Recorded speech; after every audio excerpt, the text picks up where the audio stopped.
Good evening, everyone, and welcome to Night City Stargazers, Episode 15.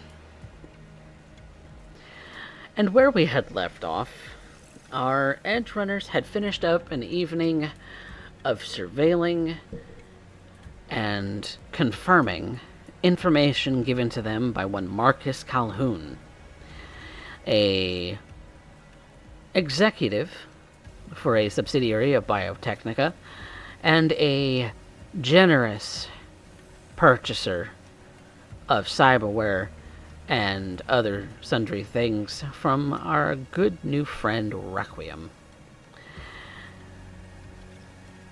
After gathering the information and collecting it together and putting it on a shard, these edge runners have a little bit more that they wish to do before finally handing over the data that they've collected and to Die Hard, the Arasaka Solo who may be responsible for Orvin's disappearance.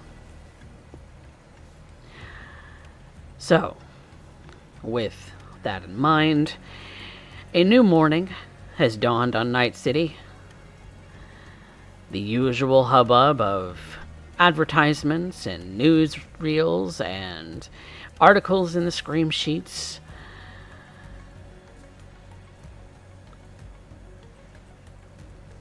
rip and tear at your eyes with every movement. Maybe you're desensitized to it now. Maybe something catches your eye for a brief moment and is quickly dismissed. But there is still a little bit of work to be done before getting on to the meeting point with Die Hard so that he can collect his shard. So, who has a little bit more that they would like to do before this meeting at around noon today?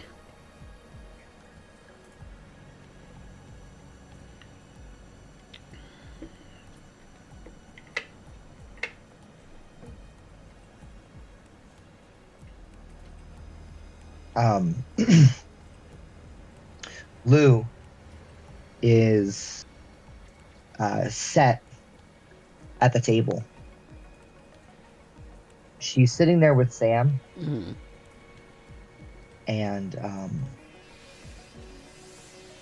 you see them engaged in some kind of a conversation.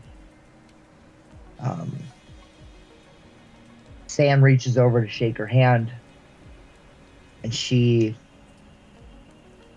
surreptitiously slips something into his jacket pocket and then stands up and pushes the chair in.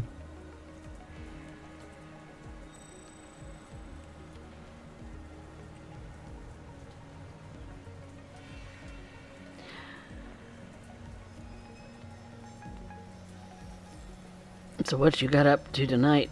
Or today, I guess. He asked you.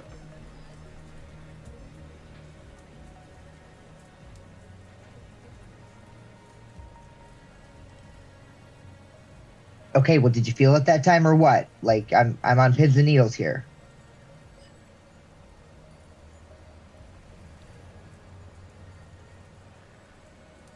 Make me a conceal object check. Or, I think unless there's a special skill for sleight of hand of some kind. So, conceal or reveal object is one. There's also pickpockets. So there's awareness,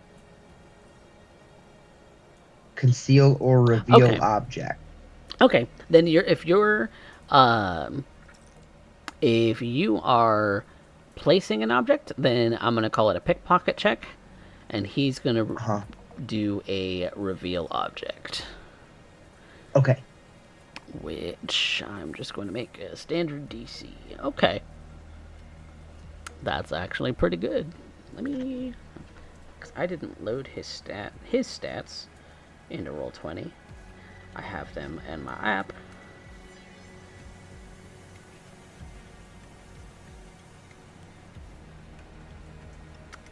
his reveal.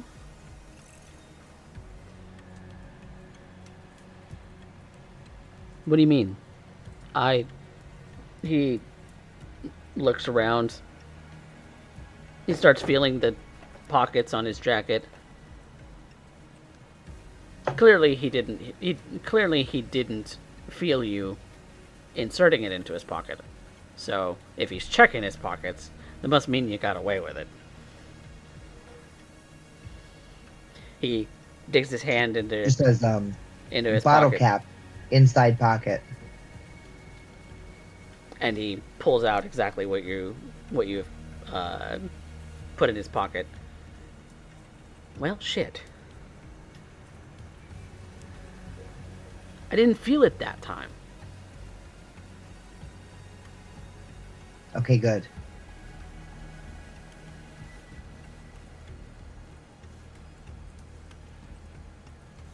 I'm taking a big risk here, but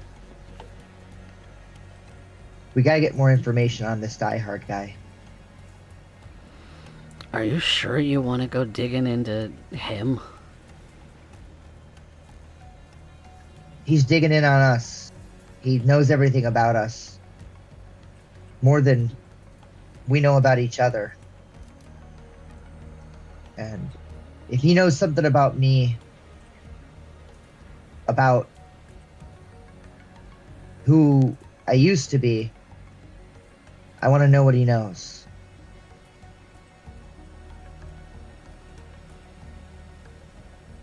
And you said he's, what, a bodyguard at Arasaka?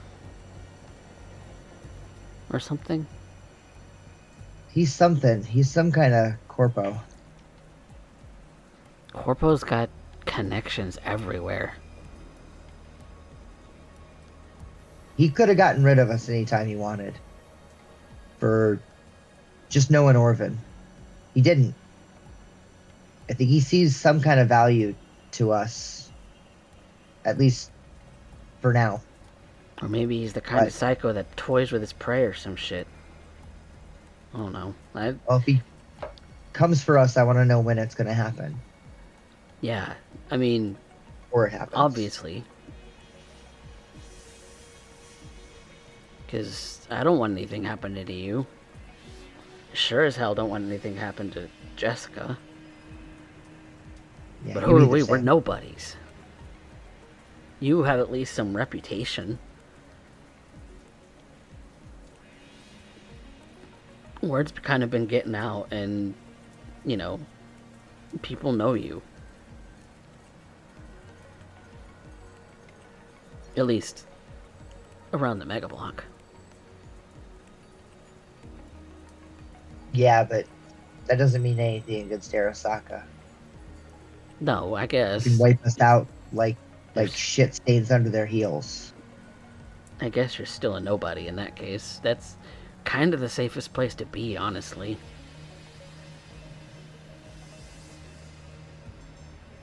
But I want to be somebody that can stand up to them. To them? Yeah. Or just corpos in general?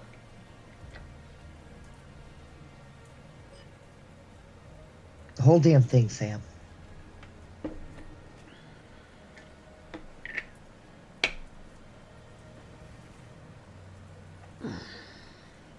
I want to knock it down.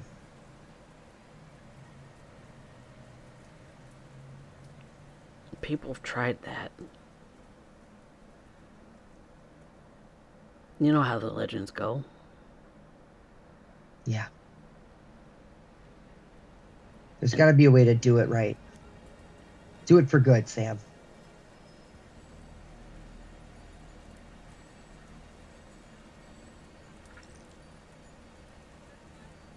I hope you know what you're doing. Guess that's the trick, is the legends never did know, and they forged their own paths. Just make it up as we go along, and yeah, and how'd that end up for them? They're all dead. You know. All we can do is hope for the best.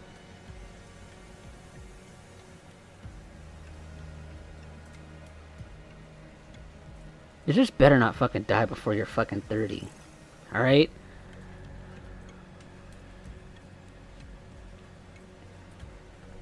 Otherwise, I'm I'll do coming my for best. your stupid ass.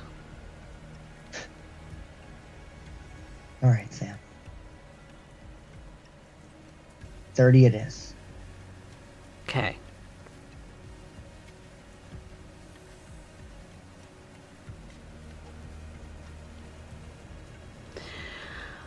Well, I suppose you got shit you're up to, and I gotta get over to the garage.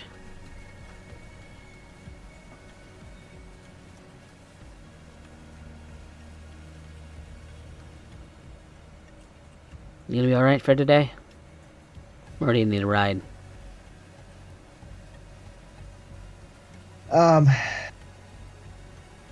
Yeah, we gotta get over to the tower. I don't know. We can take the new guy's car. We're all right. I mean, there's always the metro. You've got your metro card, right? Yeah, we can take the metro. Well, I'm gonna go.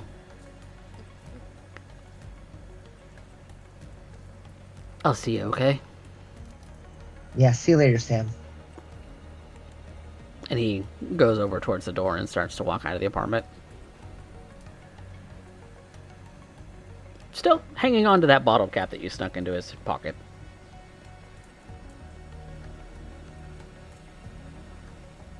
And Lou's gonna pull another device out of her pocket. And it's not a bottle cap, but it's, scarcely bigger. She twists it in her hand, and a light starts blinking in it. She says, Jesus Christ. Here goes nothing.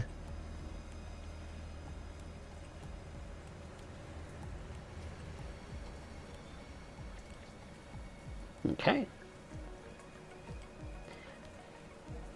So you get off to your own merry way into the city. Where are you headed? I'd probably take the metro over to Jig Jig Street to pick up Slideye, Okay. and then walk over to walk from there over to Requiem's clinic, Okay. where we would meet with everyone, Trix included. Okay. So meet everybody at Requiem's Reprodont Clinic. Yeah, whatever everyone else is doing beforehand. Yeah. So is anyone else up to anything this morning before collecting at the clinic? Which I believe we said was in Japantown, if I remember correctly. Sounds about It right. is. That it is. Okay.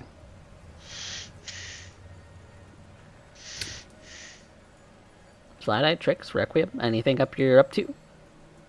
Nah, Trix would probably just double check their information before heading out. Now, Slideye's probably going to arrive early if possible. okay. So, Requiem's analyzing the dosages that Orvin was repaired, doing a full chemical breakdown. okay. If you're working on that before everybody arrives, then let's make some kind of medical check. Just to see if... Because I'm sure you know what the ingredients are. You're just...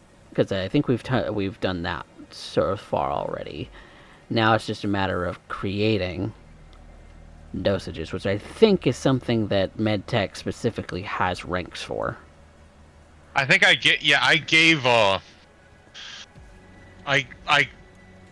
a guess, but I haven't actually analyzed it yet. Okay. Or went to reproduce any, so. Okay. Then, to see if you understand the formulas that he was coming up with. As far as what the ingredients are, I'm going to call that a medical tech. Yep. So let's roll that.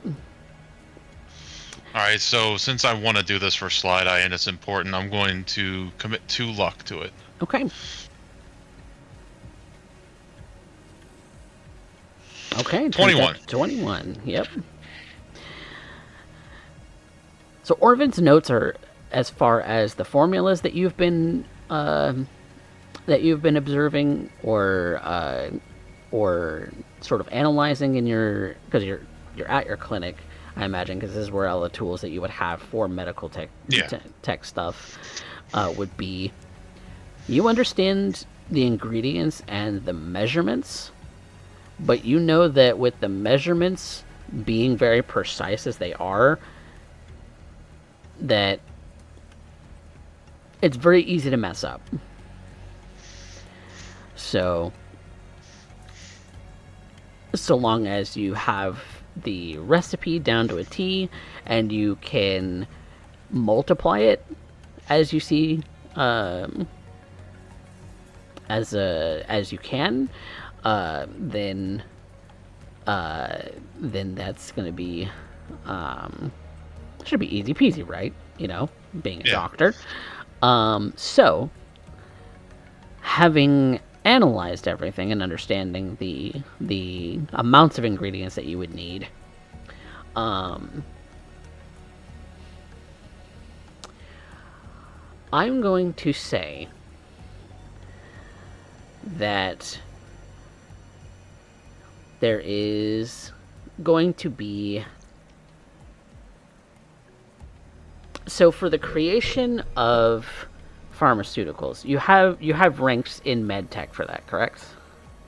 I have a rank in medtech, or in the actual medicine, and it unlocks one, and then I think it goes for for those special ones.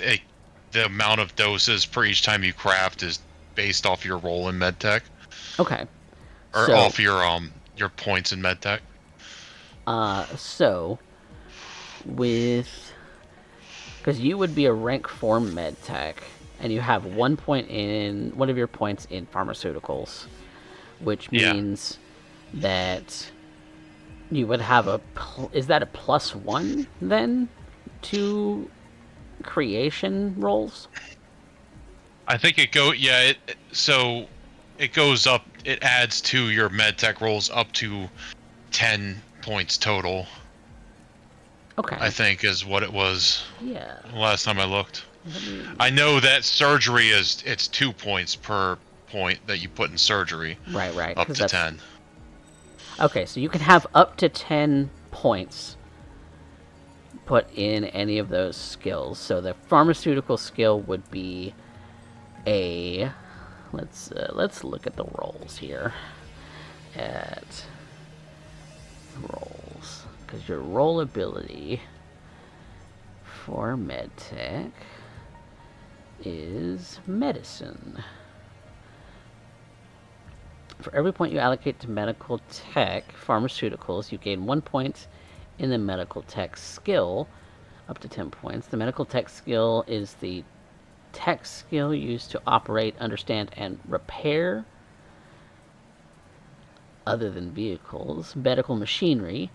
This skill is only available to medtechs and only through their medicine specialty or crowd system operation. You can have a maximum of 5 points in this specialty. Each time you allocate a point to pharmaceuticals, you gain one of the following pharmaceuticals, which your character can synthesize, rolling a DV13 medical tech, wasting the materials used on a failure. A medtech can make a number of doses of $200 of materials equal to their medtech skill in 1 hour. You can't synthesize street drugs with medical tech. Okay, so you can create antibiotics, rapid detox, speed heal, stim, or surge. Which did you select for your one pharmaceutical? Well, given how I normally operate, I have speed heal right now. Okay. So That means that your pharmaceutical point may not work. Hang on. Because I would think I'm gonna see what these, because immunoblockers would be something that would be under maybe a stim or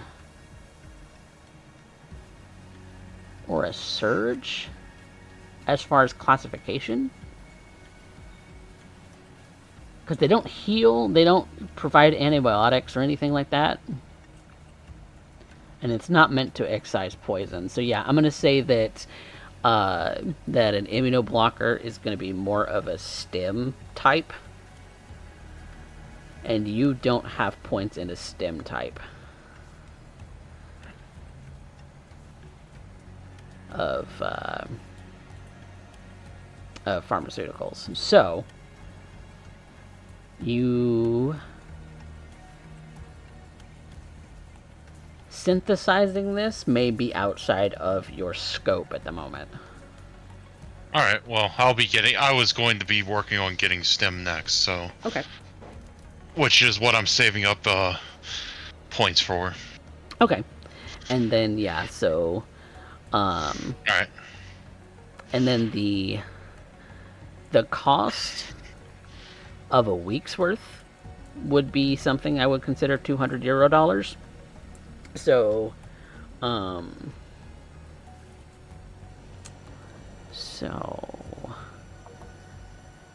so if you wanted to create a month's worth, for instance, it would be $800 worth of 800 euro bucks worth of materials that you and you can synthesize it within an hour once you have this stim type pharmaceuticals. Well, it's up to you. I could do the stim type now if it makes sense. If this is something I would have been doing. That's up to you. You're the one who selected the pharmaceutical types that you would have taken. Yeah, if it makes sense, I would have had to have been, like, people couldn't just afford name brand stuff with their new implants and stuff, so I probably would have been making this. But since this was something you would have selected at a level 4 medtech, this is something that you would have been doing already prior to meeting Slideye. Yeah.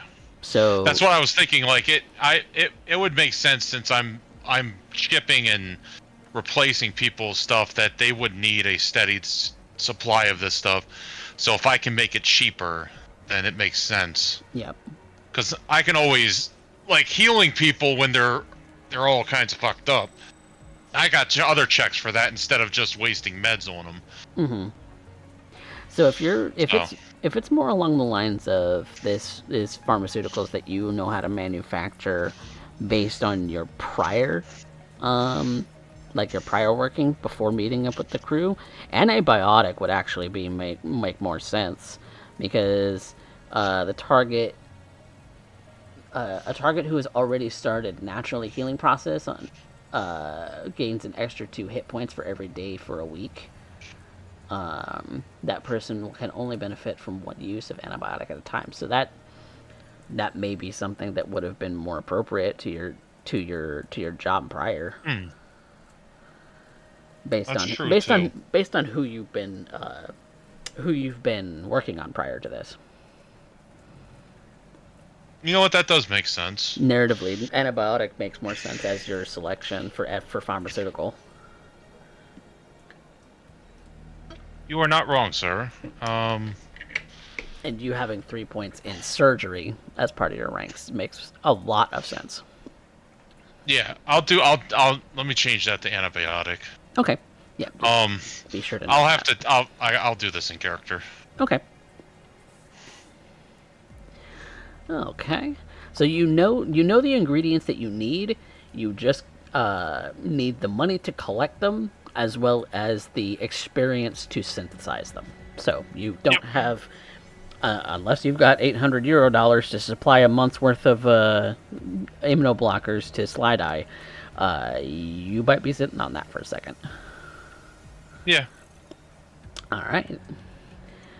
So with that being said, then your research having been done, anyone else getting up to anything?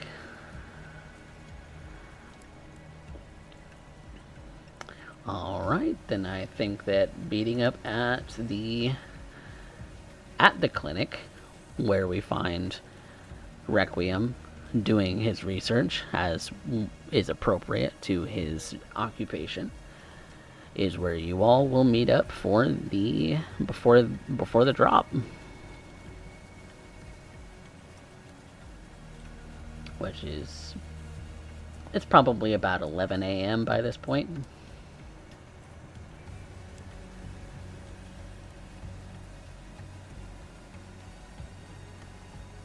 Who arrives first?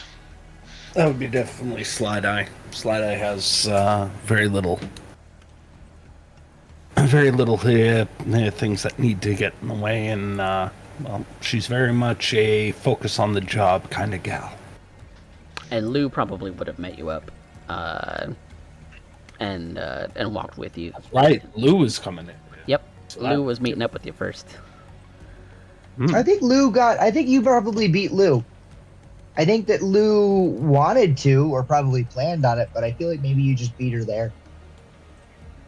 Well, nothing says you can't. If there was something you wanted to do. No, there wasn't a plan of that. I think that's just what Lou was planning on doing. I don't think she would have told you that. That's just what Lou planned on doing. But if she swings by your apartment and you weren't there, then she knows you would have headed ahead of her. As Requiem hears his doorbell go off, he'll just be looking through microscope. If you're dying, let me know and I'll hurry. If not, wait a second, I'll be right there.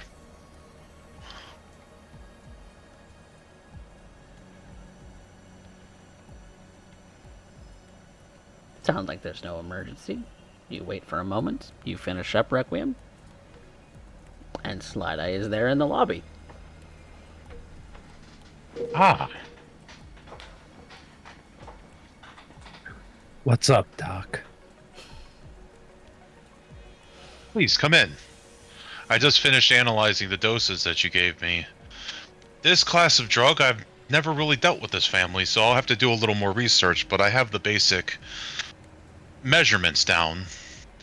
But I need to figure out what order to add them to synthesize the correct effects. Immunosuppressors end up helping to end up stabilizing after surgeries. Oh, I'm aware. I just have never had to made them. And he's going to give you a big smile.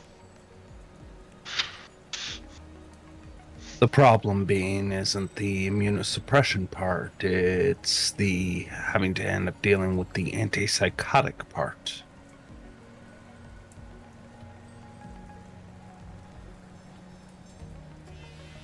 An interesting mix. Should be fun. I'm glad you're enjoying your work. She's looking around the shop. And maybe picks up, do you have any catalog or any kind of showcase on what mods you were doing in your shop? Or is it mostly like, almost like a hoard collection of parts at this point in the back?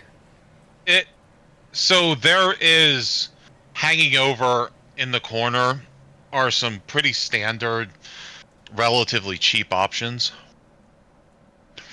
And like you'll notice on there are a couple of catalogs on the table from different other high-end companies, if like just for there, and like different things thrown around. And as you look around his shop, you're going to notice that it's a beat-up old building, but it is as clean as you could get it. The walls may be stained from time, but there's no dirt anywhere. Meticulously cleaned, it looks like. Definitely. Which leaves a few questions right away. She starts looking about and grabs hold of one of the magazines showcasing various pieces.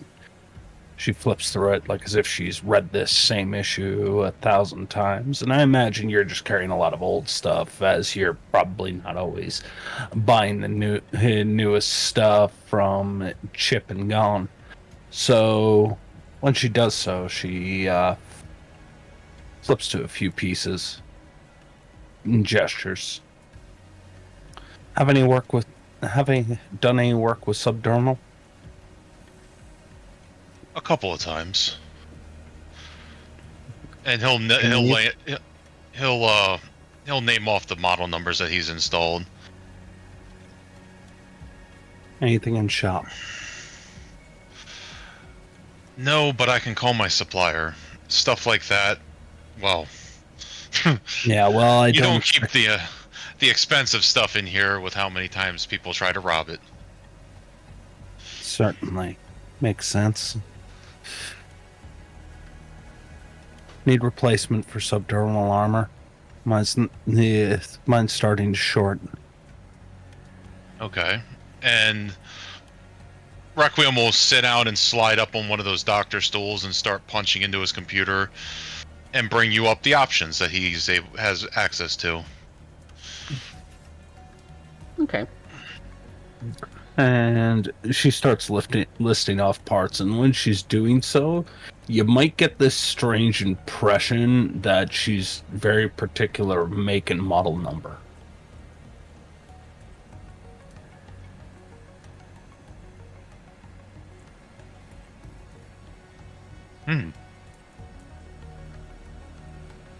You look like you know what you like.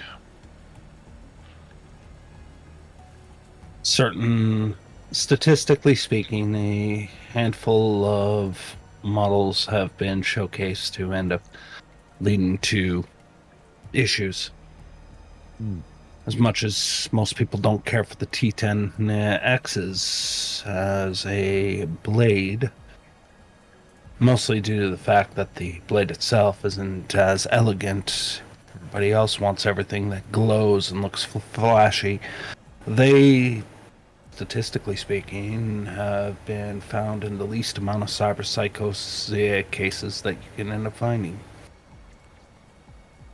I'm going off of the caution that whatever's being put in, compatibility issues need to be accounted for.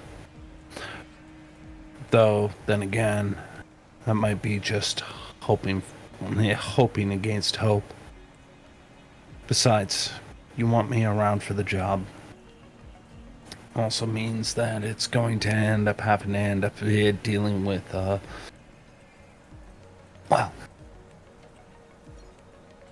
handful of pieces that are going to end up being somewhat costly. Most of the infrastructure I have is set, but it was installed back in 68. Yeah, I can see why subdermal wears out depending on how often you use it. And I'm guessing this has been used. Well, that also leads to another problem. You end up dealing with used. So I don't know how that's going to affect. Not all of my patients. Oh, sorry, go ahead. Oh, I was just going to call for a cybertech roll. Sure. Just to be clear, not claiming that this is actually a point of cyberpsychosis. It is up in the air. It is just a theory she's going off of. And Ooh. A little bit. Ooh. You start to think about subdermal armor, and you're starting to question whether or not older models might wear out over time. Newer models, maybe not so much. You're not too sure, though. It's very rare that you actually implant subdermal armor, to be honest. Yeah. Well, but I'm not all of my patients are of the budget variety that can't afford new stuff.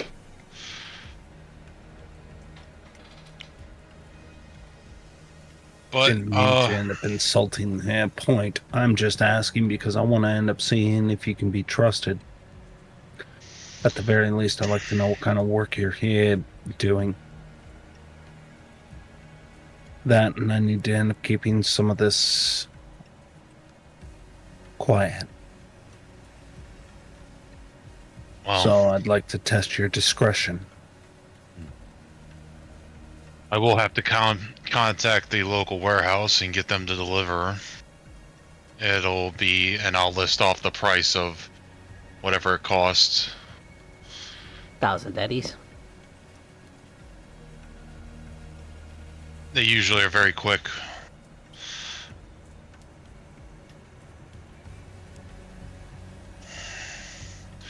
It is up to you if you trust me enough to put this in.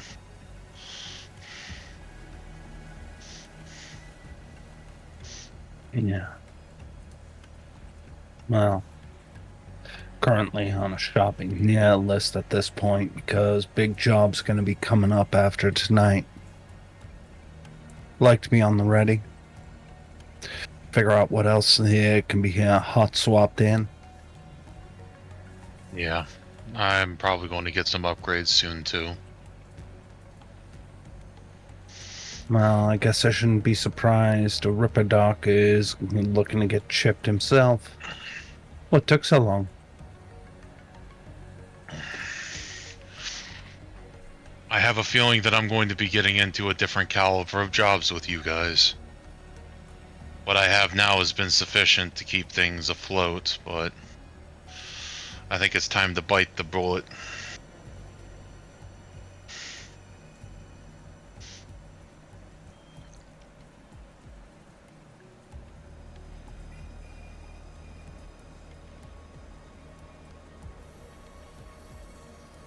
Depends on what my budget will allow this month, the rest of the month.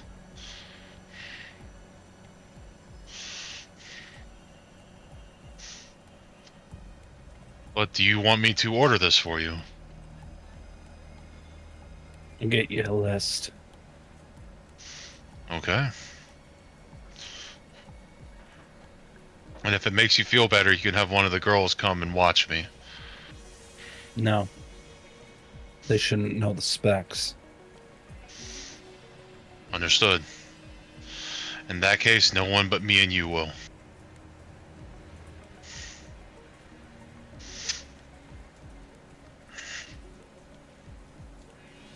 Okay. Starts flipping through the magazines.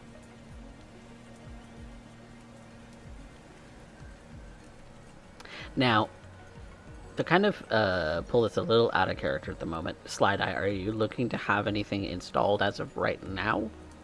No. This will be something that'll happen between this session and the next session. Okay. If everything goes well. Okay.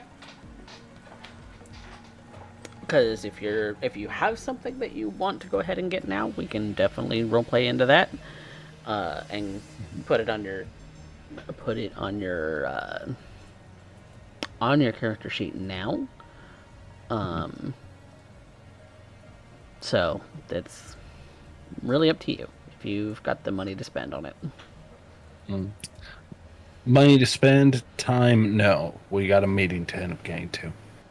Yeah. Especially if we're talking subdermal armor, because we are literally replacing everything on the external. So, you know. Yep. And I can give you the stats for that once we get there. But that does bring us to Loup and Trix arriving in due time, where all of you are present here at the clinic. Yep. Trix would probably be coming in right about the time they're finishing up that conversation.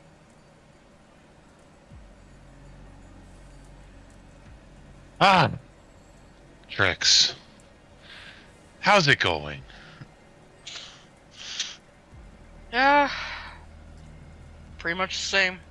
A little bit concerned about tonight, but... Or today, really.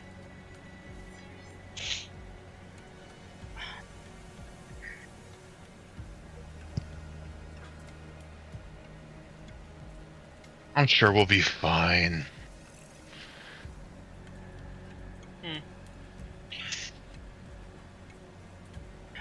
Sure, you're right. But this is also someone from Arasaka we're dealing with. Yeah.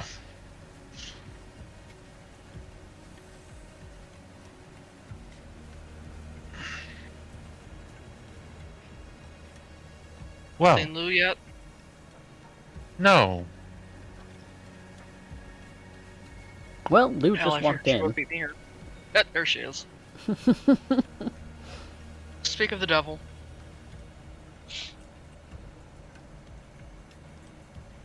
Well, we're all here Morning. now. Sorry, I had to make a late run.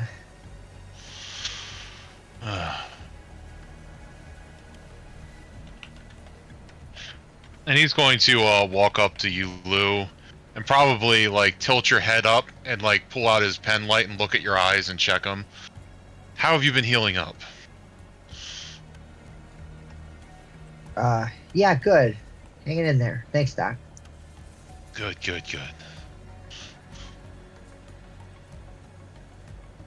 Sorry, force of habit. Sure. Yeah, I saw Nathan yesterday. He's real pleased with the progress.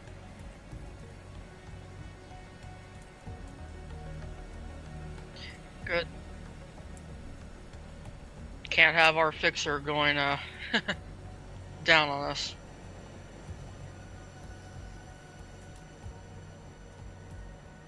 No, we're all excited for the meeting today.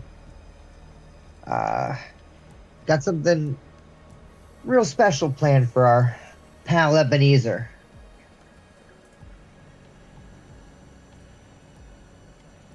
What do you have planned?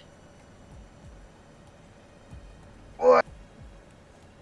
You leave that between me and old Die Hard. And, you know,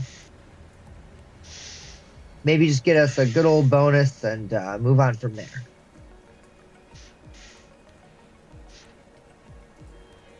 I hate it when you say things like that. Yeah, well. Always leads to trouble. Yeah, well. You know what? No, that's fine. The less we know, the better. Deniable culpability.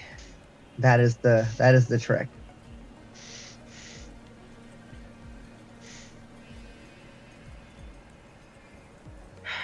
Suppose we're about ready to go then.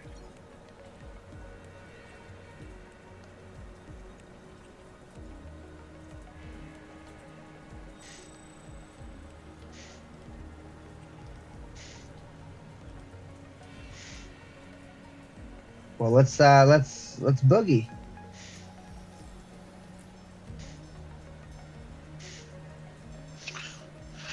Oh, are we ready to go then? Yep. And you'll see Requiem put his jacket on. But before he slides his jacket on, you're going to see him open up the thing and pull out his shotgun and put it on the sling that is hanging around off of his back and put the jacket over top of it.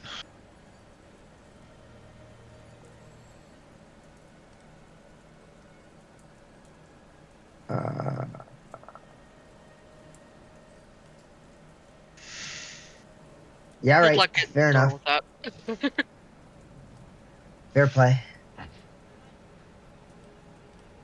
Are we actually meeting at Arasaka or are we meeting at the diner again? Yeah, that's a good question. Where are we meeting him? Coffee? Would be at the diner. Yeah, Okay. so I retract my statement then. no one's stopping you from showing up strapped to the El Capitan Caliente.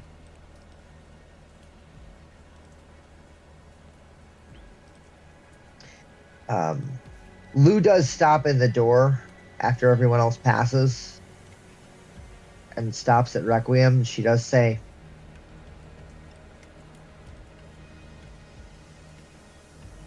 You know, I want to smoke his ass too, right?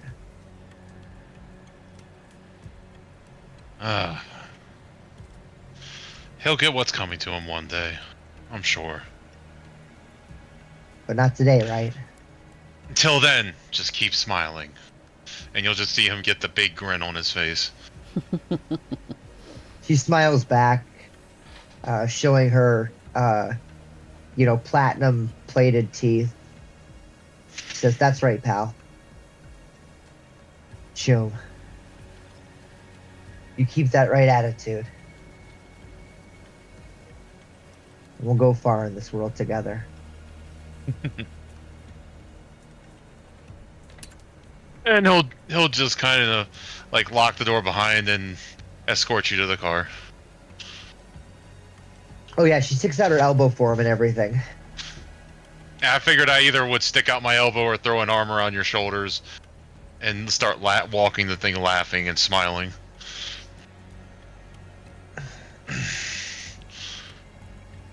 Oh, we're terrible.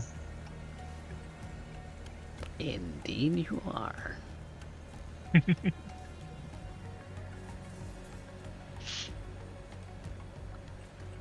Given that, you all make your way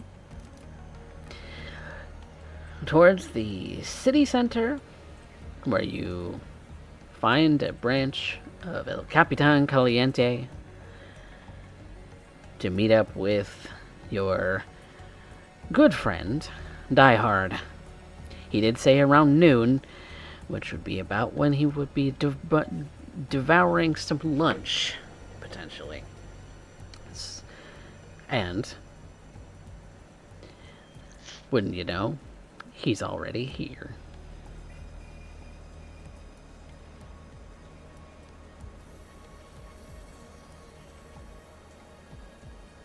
Mr. Costanza.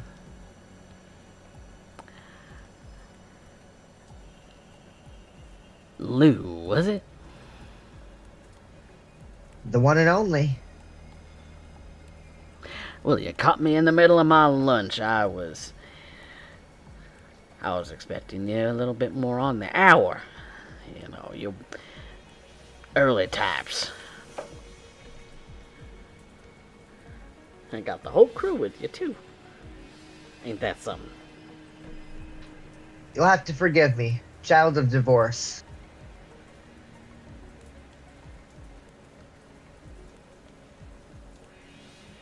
What? Well, I'm not sure I understand that one. Okay, we don't understand her half the time either. I am guessing that's some kind of inside joke that I'm not aware of. Alright. Well, we're off to a great start, aren't we? So,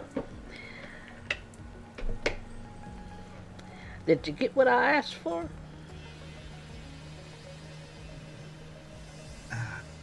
Oh, and then some. She produces the shard and spins it with a flourish in her hand.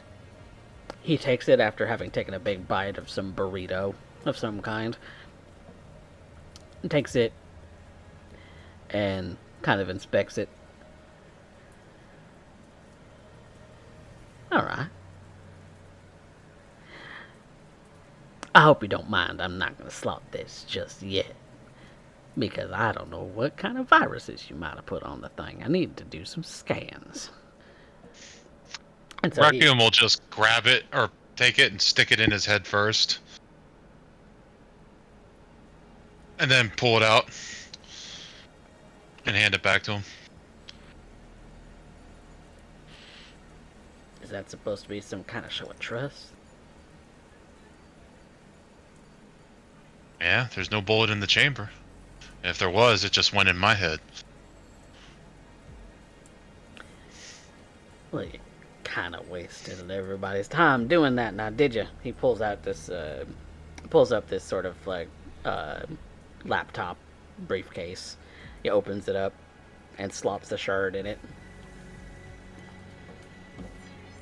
Kind of scrolls through it for a second before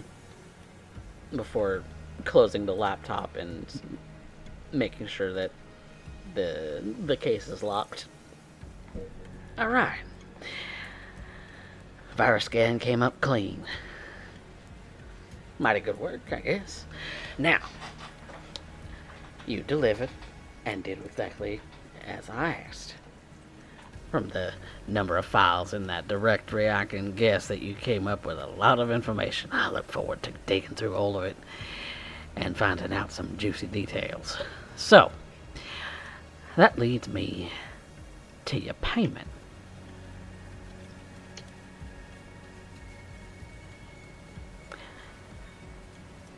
Now,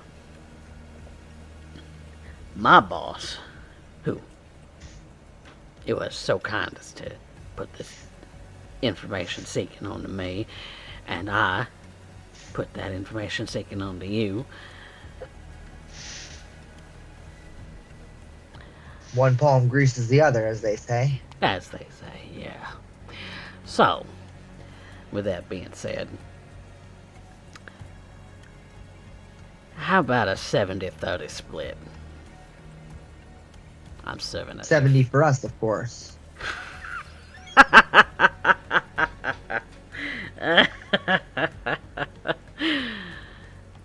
You're funny, kid. You're funny. I'm serving as your fixer in this particular predicament.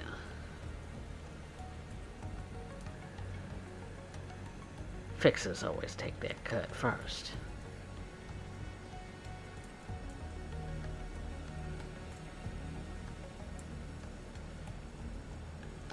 I had been given a budget of 10,000 euro dollars. That leaves your cut right around 3,000.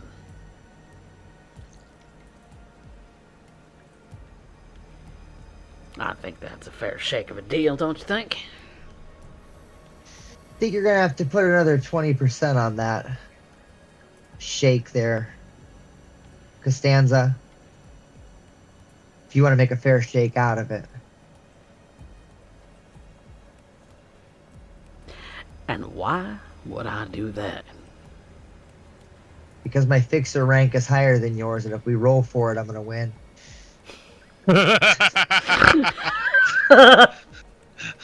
My numbers are bigger than yours. Okay. So you have a particular skill that you would like to use towards this. Haggle is the ability of the fixer to strike a deal. When haggling with a person, you roll cool plus trading skill, plus your operator rank, plus a d10 against their cool, trading skill, and their operator rank if they are a fixer, plus a d10. Okay. So he would just be rolling a straight cool check.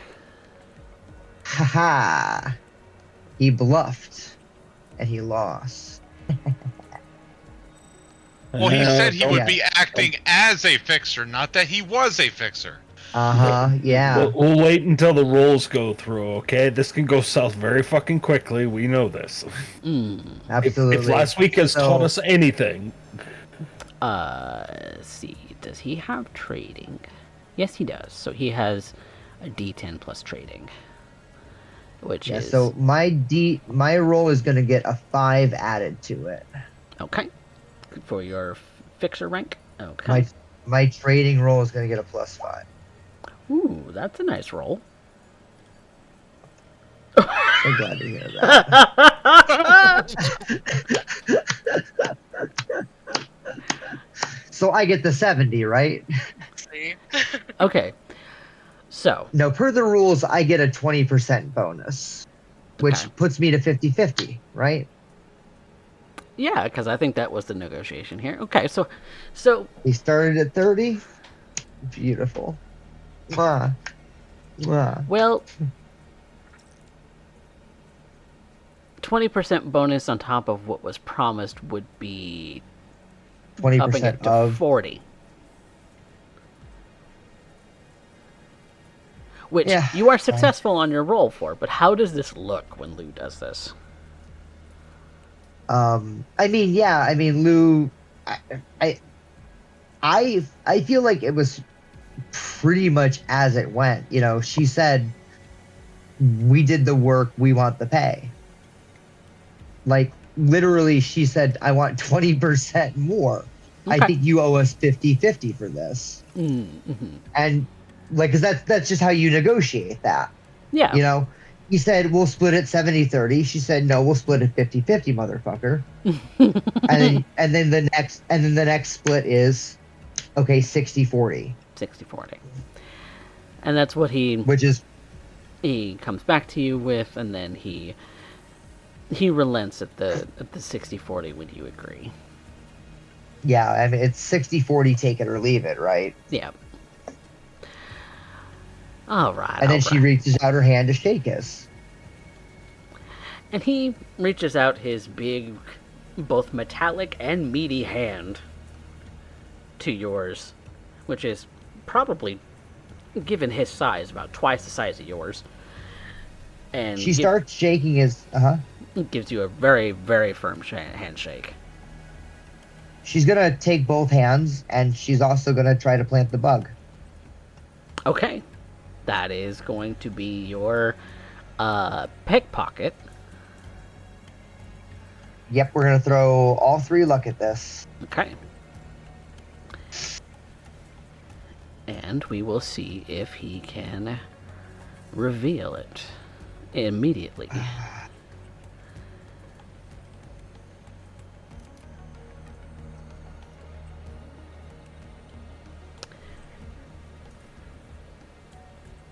Doesn't seem to let on immediately.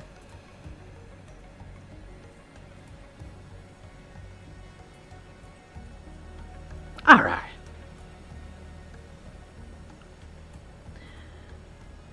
And his eyes kind of glow blue.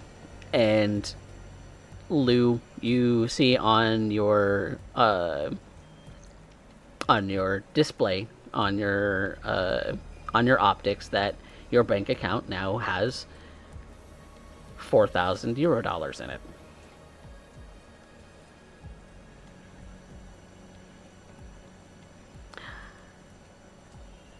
Thank you. Thank you very much for your assistance in getting this information to me. I very appreciate it. I'm sure that in the future we'll be doing business again. We look forward to it, Mr. Ebenezer. I didn't know that we were on a first name basis. I said the wrong one on accident. It's alright. You can say Mr. Costanza instead, it's fine. I think you'd prefer Die Hard, wouldn't you? Whichever you think works best. Mr. Costanza's so formal. Look, I've caught your accent. I might be from the Republic of Texas, but my loyalties are here in Night City.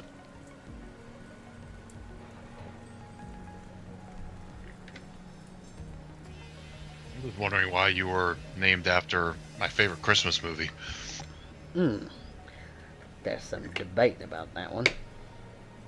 Seinfeld? You seen it on Brain Dance yet?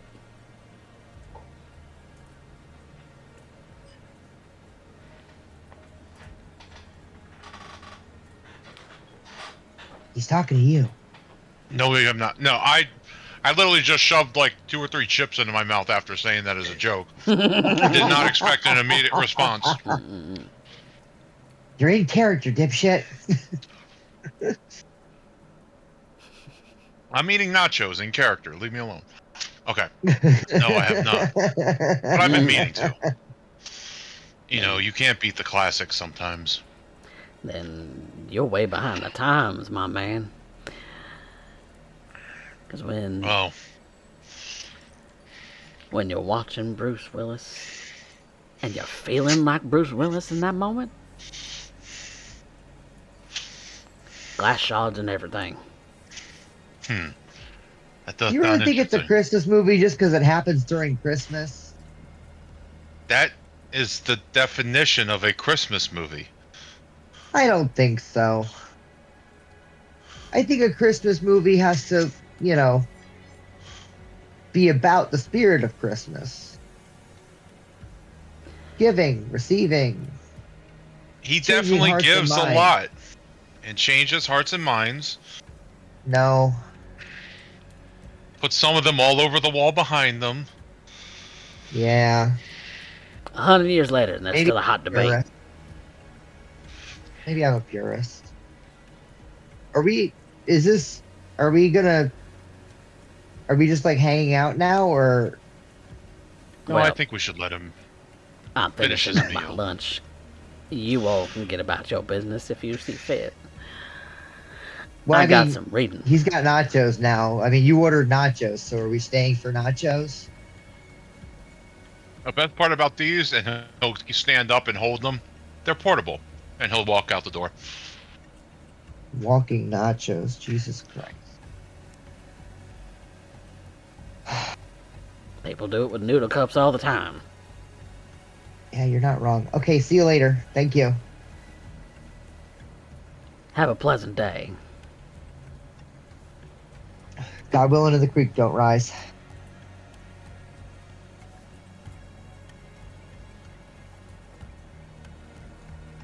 All right.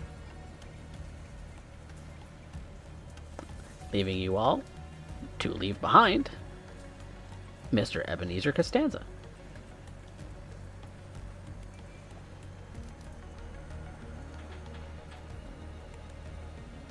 Good job, Lou. Lou does a transfer, 1,000 to everyone but herself.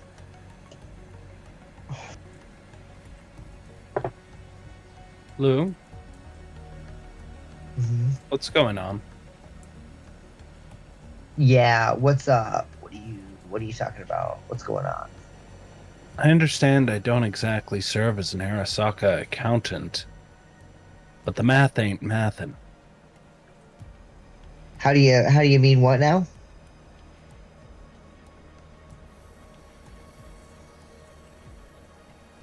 She gestures to her, or she makes a gesture involving credits. Yeah. Math ain't mathin'. What's going on?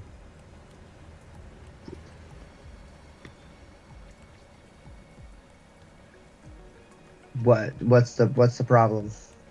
We stalked a guy for 2 days and we got No, we did. a You bandy. didn't. Unless... What are you talking about? Sorry, I'm just going to double check out of character. Yes. But you did just say that you distributed to the rest of us three, but you got nothing, right? No. There were $4,000 all day. I got one. Each of you got one. Okay, I'm double checking that. Sorry, 4,000 years my $1 mistake. I 24. misunderstood because I thought you ended up pulling some shenanigans again, but you did right in front of Slideye. No. She got Okay. paid too. I just said everyone else got one also. Okay. Everybody's Alright, got never $1,000 mind then. dollars in pockets. All right. No, that was me going off of a misunderstanding. Sorry about that. You're straight. You're so good. Thank you for like making sure that she's paying herself as usual. The phrasing was a little bit weird on it. Is probably what I happened. did phrase it unusually. Okay. No, she paid y'all and herself. All right. Okay. I thought that. So, did anybody make a roll to observe me fucking bugging him? Nope. Nope. Don't Nope. know. Not my job. Exactly. Straight up. When we are far enough away,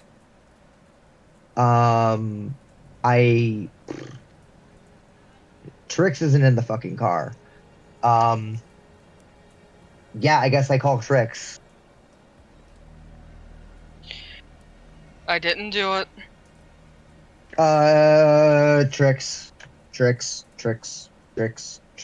I did it. Trix, I did it. Trix, I did it. That's what we were talking I about think- before we left the clinic. Yeah, I did it. I fucked up. Oh god, I fucked up. I did it. I fucked up. Oh god, I fucked up. I fucked up so bad. What'd you do? Okay, okay, listen.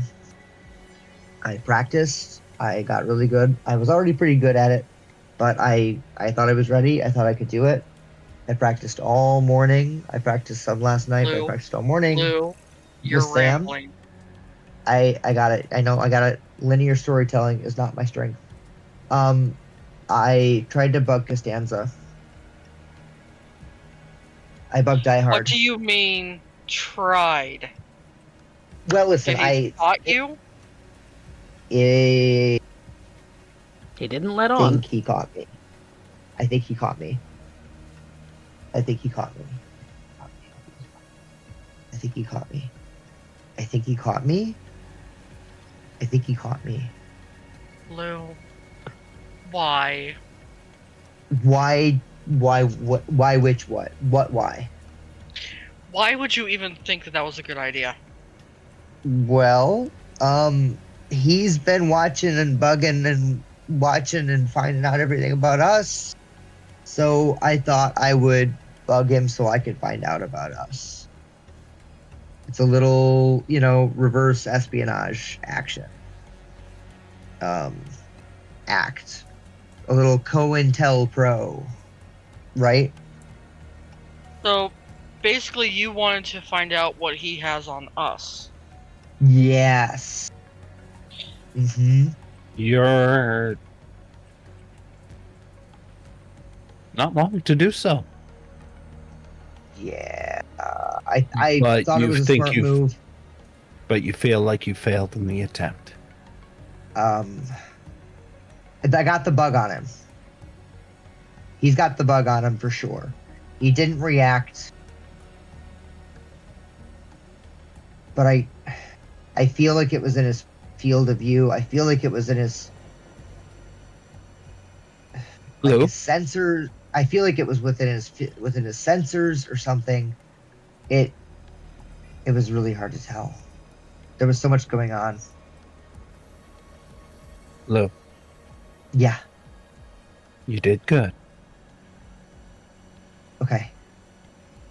If he finds it, oh well. Okay. Okay. Think about it this way. Okay. What does Costanza do for a living? Yeah. Kills people. A little bit more than that. He wouldn't be talking Okay. to us if he didn't want us working. You're right. You're right. He collects information on people. So if he finds it, to him that's business as usual. Hell, he might even think you're cute for trying. Okay. If he doesn't, then all's good. Okay, great. If anything, Okay, great. his smartest move, if he does know, is to not let you know about it and feed you false intel. Okay. He's not going to come out and just kill you for it, because that would be playing his hand, right? Okay, you're right. He's gotta play it smart, which means giving me bad info. And we know what bad info is because I can check info against you guys. And You we can keep an try. eye on him. Yeah, you're right. I think I don't want you I- panicking over this, Lou. okay. Okay. I won't do anything stupid. Well, any Don't make promises you can't keep. more Right. things stupid. I'll try not to. Again, I'll don't I'll keep sit promises tight. you can't keep. Lou, I'll sit tight. I'll sit tight. I'll sit tight. I'll sit tight. I'll sit tight. Lou, I know you Yes. like your watching your holo vids. I'm a big fan of them myself, but have you ever done intel gathering, corpo espionage before, or are you just a street kid playing at the movies? I was Be honest. hoping. I don't know what I was hoping for. That's okay. I was hoping he could tell me about my family. Sam and them? No. Before them. My parents. I think they were corpo. I think they I think they were killed.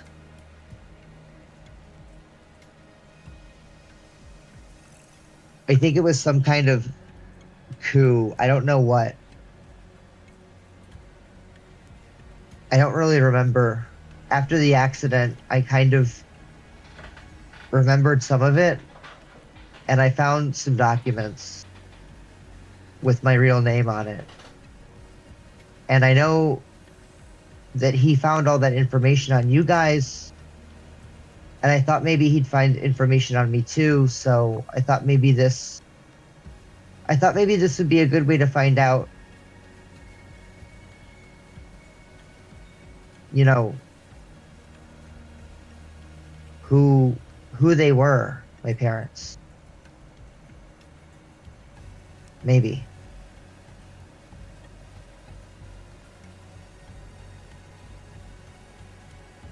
All right then.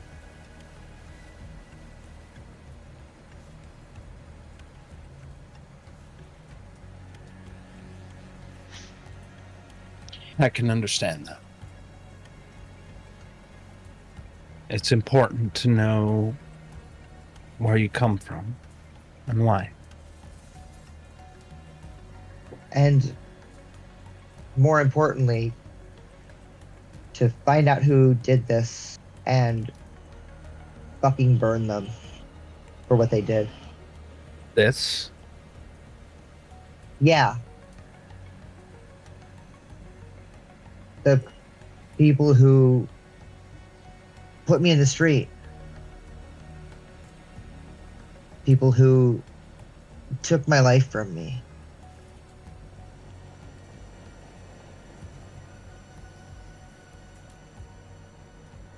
Not that there's anything wrong with it. Not that I'm not happy. But you're Not still that I wanting don't somebody love to be Sam. burned for it. I'm gonna burn all of them. Slideye.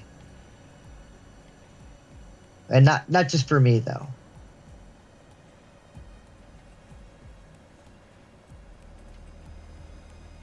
I understand Yeah. where you're coming from, but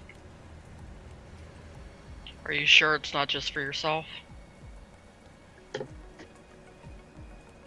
Well, it's okay if it's for myself a little bit, right?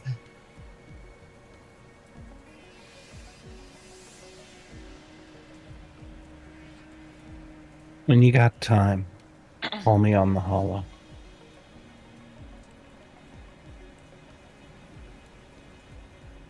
This doesn't sound like a conversation to be had in the open. Not if you're serious. Include me in on that. If you would.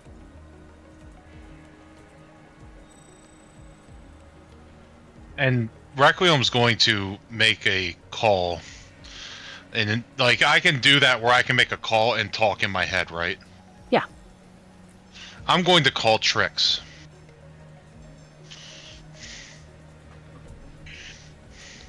Ah, boy, got another call coming in. And she'll click over. I didn't do it. I swear I didn't do it. No. But we could help her look into this. I could talk to my friend and get one of their investigators. It would cost Lou a pretty penny in the long run, probably, but if they were Corpo, I can get Corpos to look into it. That's up to her. How much she wants to share, which is why a conversation is very much needed. Okay.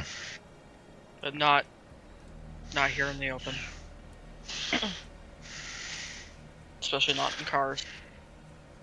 Well, when you and Slideye talk to her, please let her know that I can try to help if they need it. Because that seems like too personal a conversation for me to get into. You know that means I'd have to reveal the fact that you know a Corpo, right? Knowing a Corpo is not a problem. Everybody's got to have contacts. Alright.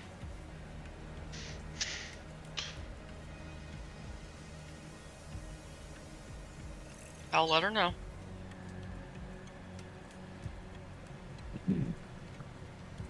All right. And Requiem's just going to kind of turn up a little bit of metal music, drive us back.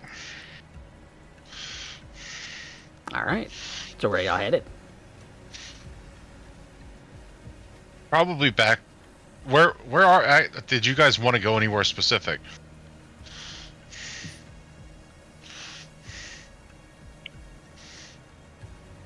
Well, Trix is probably gonna go get that upgrade she's been wanting. Yeah, Requiem was going to ask if you would accompany him to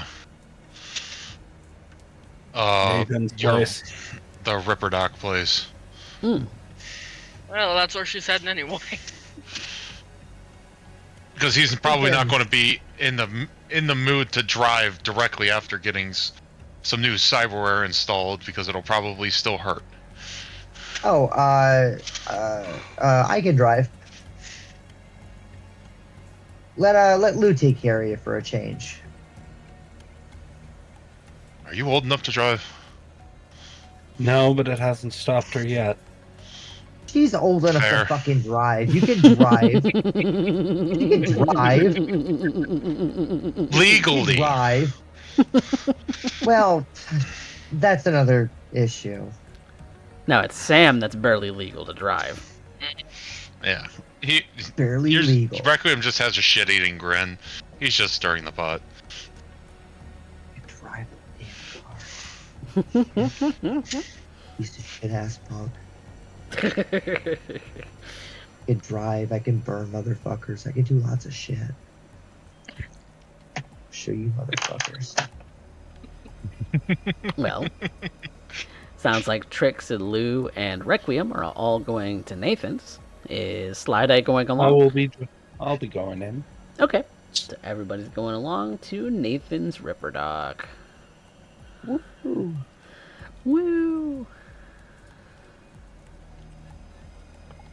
And on the way there, Trix would be sending Jason a message saying she's finally going in for that upgrade. And he would tell you to be careful. All the same. Yep. Now, Requiem, I don't think that you've met Nathaniel Palmer. Yes, I he have. has. Oh, have you? Oh, Yeah. First Yep. episode, remember? I forgot. I done forgot. Yeah. Trix brought me there for the sniff test. Aha. Indeed. And he did sniff test you, I remember. Now. Yep. Alright. So, looking at what you are requesting as far as upgrades between all of you. Now, this is a little bit more out of character. Who is getting what when it comes to upgrades? I'm upgrading my CyberDerek to a excellent quality. To excellent quality? Okay. I believe excellent quality. It was $1,000. $1,000. Okay. And then the wrong number. And it would be I gotta find it. I think it was a 2d6. Or was it 1d6? Oh my Okay. god, I can't find it. So just to be clear, mechanically we're considering both the CyberArm and the CyberDerek upgrades as one piece, right? Yeah, that's what you and I were discussing. Yeah. As of the new rules, Mm-hmm. she's already got the port for it and everything else, Yes. but it comes around the same price anyway. Yeah. So So with the excellent quality, that does mean that your range for being able to do, because we're going to consider this more of your deep dive upgrade, where you would be able to connect to a chair and more effectively. Not that mechanically makes a whole lot of difference, but let's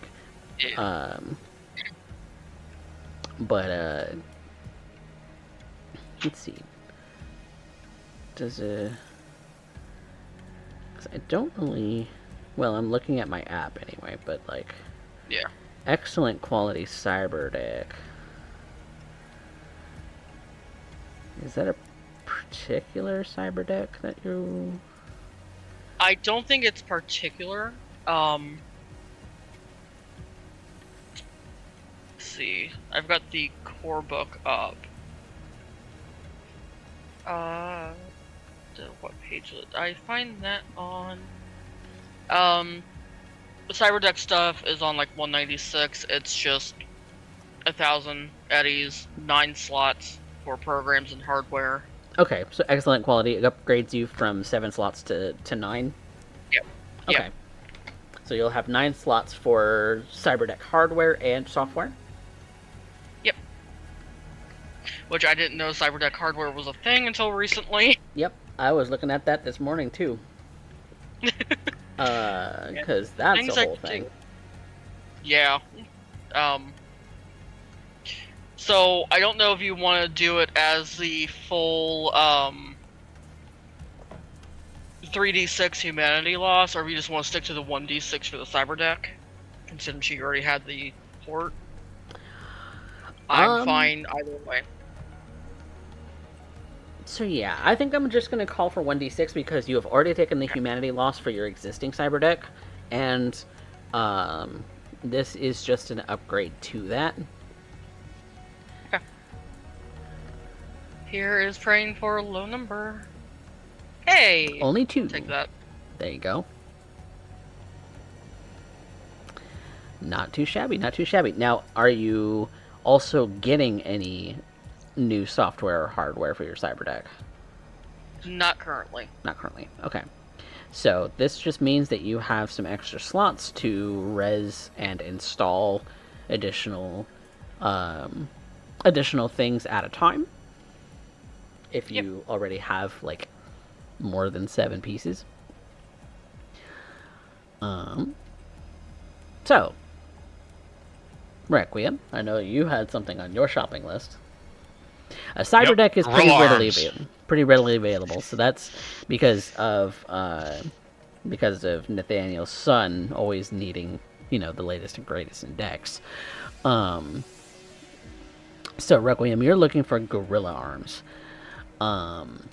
So much like you, he does also have catalogs of things that he might not necessarily carry in stock at all times, with gorilla arms sort of being a I believe with gorilla arms, let me look at actually the shop for that. I imagine I already ordered the ones I want, so I walk in holding like them by the wrist over my shoulders. Now, do you have cyber arms installed already? I don't know. If you don't know, then you have meat arms, so you need to install cyber arms and then the gorilla arms attachment. I imagine like I did my story like is a lot of my stuff was replaced because I did have an explosive round go off in my face. So I think Coffee. This is, if I might, I think at this point Slideye has already set the precedent of this, which is narratively we speak, we hear say, oh, this is just updating what have you, but mechanically we pay for the whole thing. So that would be arms and the gorilla arms, but we are treating it as though it's just an installation at that point. Right, but Requiem wasn't a character that I thought already had replacement arms. Oh, okay. I'm just stating what we did last time. That's all. Right. I know that for Slideye, we kind of hand waved that because we were still learning the system. No, I did actually pay for the arms afterwards once we Yes. corrected that mistake. So yes, you did pay monetarily for it. So that being said, gorilla arms on their own as a upgrade to cyber arms is 1,000 eddies. Cyber arms would need to be installed first. Well, that's up to you on whether or not I would have been able to have them, because... You do not. If they weren't on your character sheet, they would have to be now. You Oh, have how much are those? meat arms otherwise. Or cosmetically. Cybernetic. Cosmetically cybernetic, but for all intents and purposes mechanically are meat arms. Yeah. Cyber arms are 500 apiece. Yeah, so it would be 1,500 total. No, 2,000 total, because each arm is a replacement cyber arm. Okay. I can spend the 2,000. Okay. So, mechanically, each cyber arm does have 4 option slots. It comes installed with a standard hand that doesn't need a cause to humanity loss and does not take up an option slot. So your humanity loss will be 2d6 for each arm. And that's cyber arms first. So roll 2d6. And roll it twice.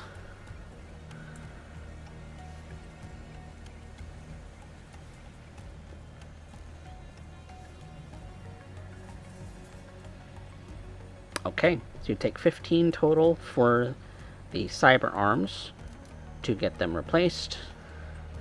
And then gorilla arms, which is all the way in the edge runner stuff.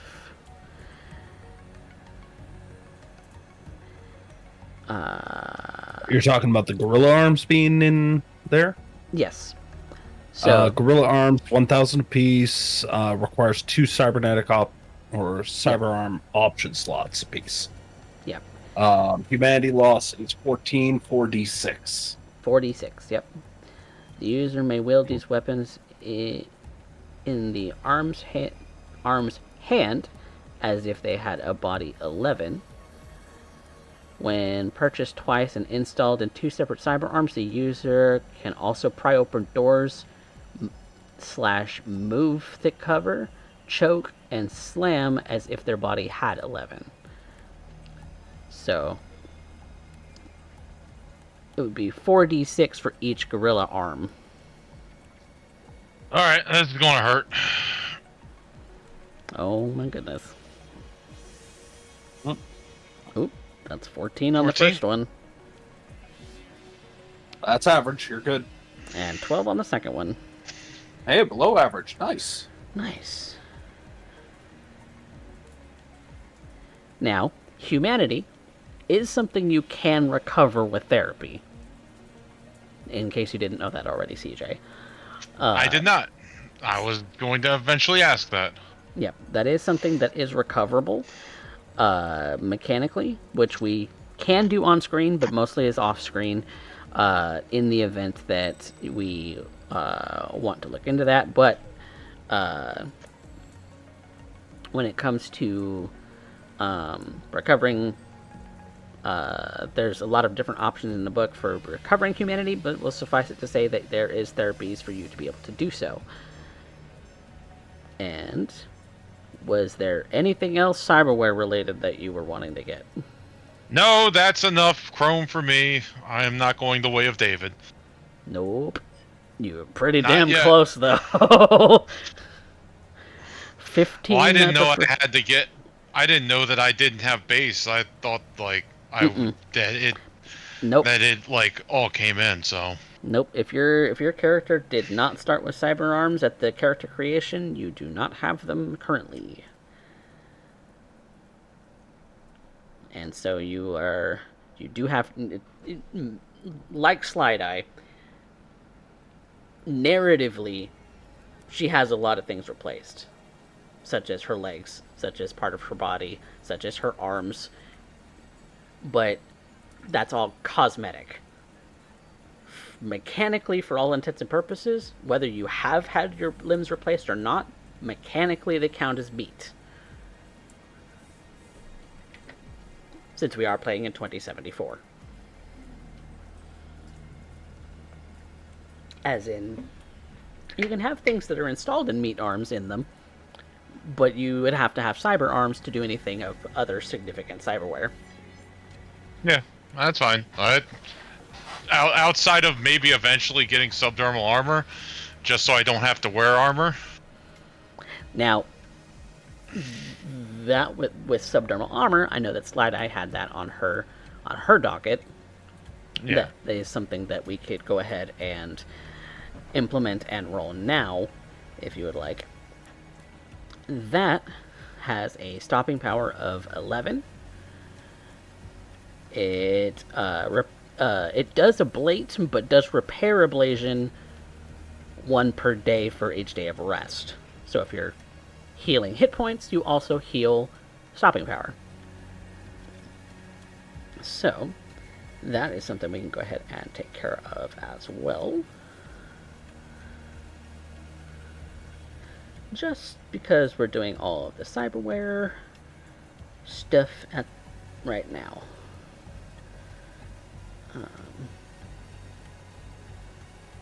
Now, that isn't to say that you are in the same room as the rest of the party, but it is something we can go ahead and take care of now.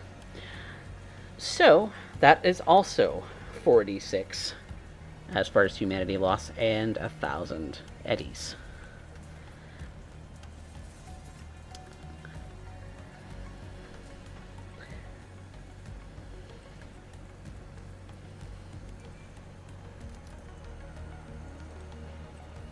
Derek? Sorry, I was currently busy here looking through a catalog for cyberware. Oh, I was just going over the subdermal armor so that we can go ahead and just knock that out while we're doing the cyberware stuff right now. All right. Well, that's the guarantee one that we need to end up doing. So subdermal armor. 4d6 and 1,000 eddies. All right. Okay, 4d6. Don't Derek dice it. Don't Derek dice it. Don't Derek dice it. No. Average. I will take it. I will take it. 14 is good. 14 is good. All right. So, as I was saying before, the stopping power is 11. And any day that you take as a day of rest when you are also repairing hit points, you repair 1 stopping power. Because it does ablate, but it automatically repairs with your hit points. 1 stopping power per day. There is one other thing I was going to end up doing real quick, which was, oh god, where is it? It does not stack with wearable armor, by the way. So if you have wearable armor that is more stopping power, that will count first. Yeah.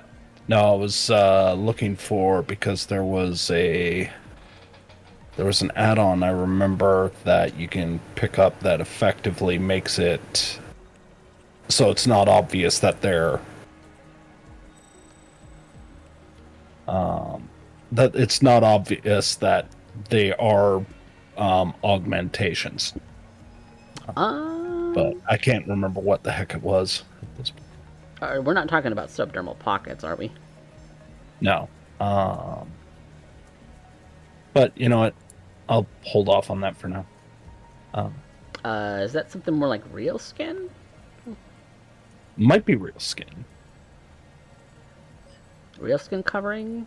Because you can get real skin coverings on cyber arms and cyber legs, which do not take up an option slot on your cyberware. So it's just cosmetic.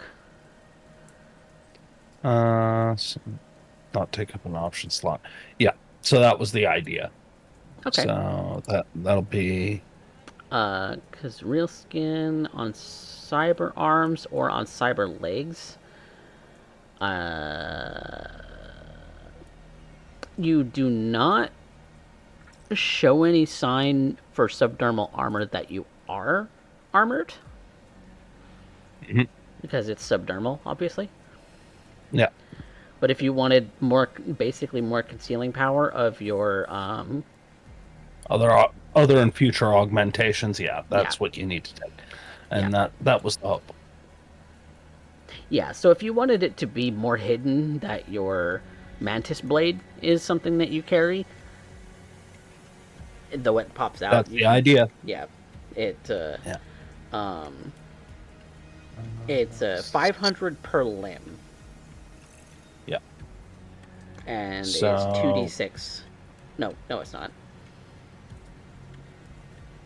Give me a second. It is no humanity loss. It's NA. Yeah, it's because it's fashion wear. It's cosmetic. So 500 plus 1,000, 1,500. Okay. Now, mechanically, that doesn't do anything. Mhm.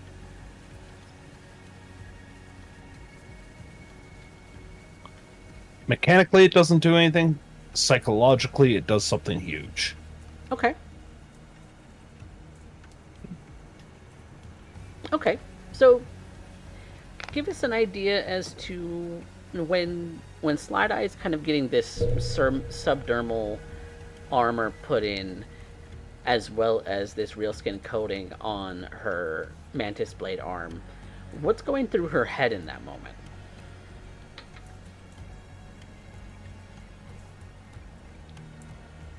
Part of cyberpsychosis is becoming detached.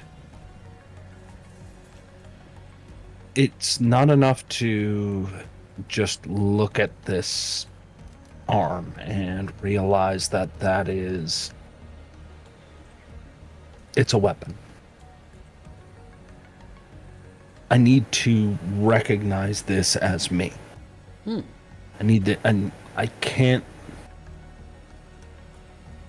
When you wear a jacket, you don't think of that jacket as you. You think of it as a possession of yours, but you don't think of it as you. It's a part of your look, but it is not what defines. When you start doing body augmentation, you start to lose it. Little pieces of you is being swapped out all the time. One piece after another, after another, after another. And then by the time it's done, your arms, your legs, your face are just like the jacket. How much are you willing to take away before you start accidentally taking off parts that are you? So I need to look at my arm and say that it's mine. Not seeing the joints, not seeing the pieces. Fewer grafts, fewer design lines. That's lets me feel more human.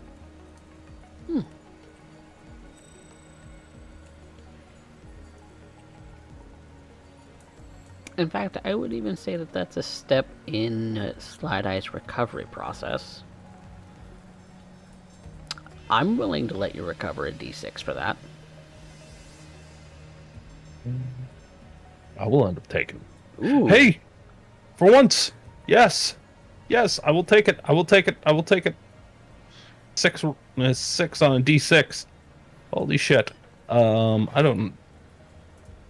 That is huge. For Slideye, this Okay. is a huge thing, because for being on the brink and kind of taking seriously the words of Jaspreet from last time, taking seriously her recovery and wanting to feel more like a whole person.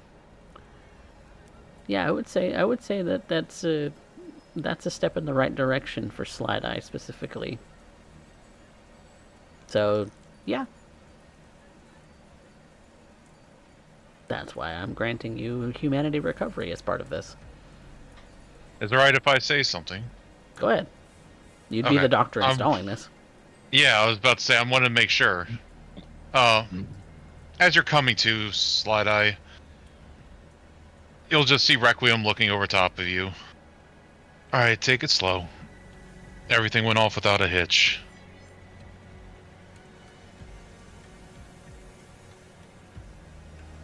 Go through your normal movements. Tell me if anything's binding up. Feels like plastic bag wrapped in chicken bones. Or chicken bones wrapped in a plastic bag.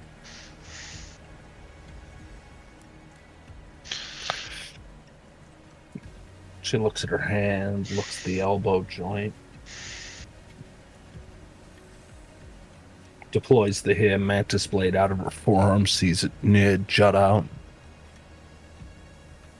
Retracts it. Does it again. Retracts it. Ruckman will slide over to his computer and start putting things in a folder.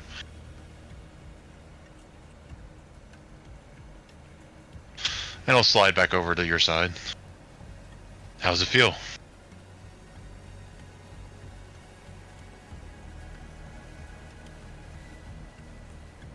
Still heavy on the right side.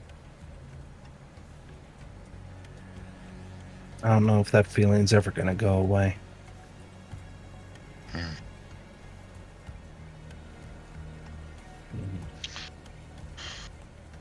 So he ordered in the subdermal at that point from outside, or was that something you managed to find on someone else? Kind of curious if I'm wearing somebody else's skin. No. Those kinds of things are on order and brand new. The kind of things that are donated like that are usually only life-saving.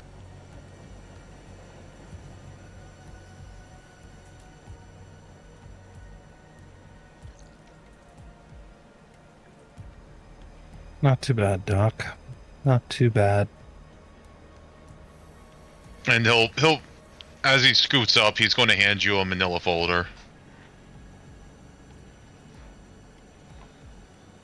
Since you want the specs kept secret, here is your folder. When you come in for work, bring it with you. All right. Just as secure as I can make it. The only people that know is me, you, and it's recorded in there.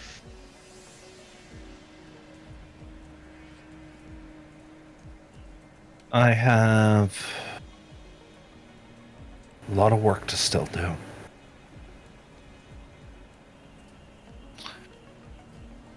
So how the new arms working? I was worried that you were going to end up crushing something while you were playing around. Well,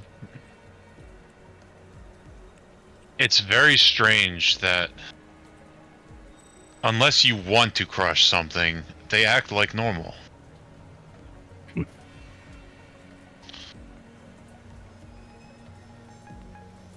I don't know if it's like a mental button that I have to flick, but surprisingly, it's a lot easier than I thought it would be. Instinct. Works off of the same theory as Phantom Limb.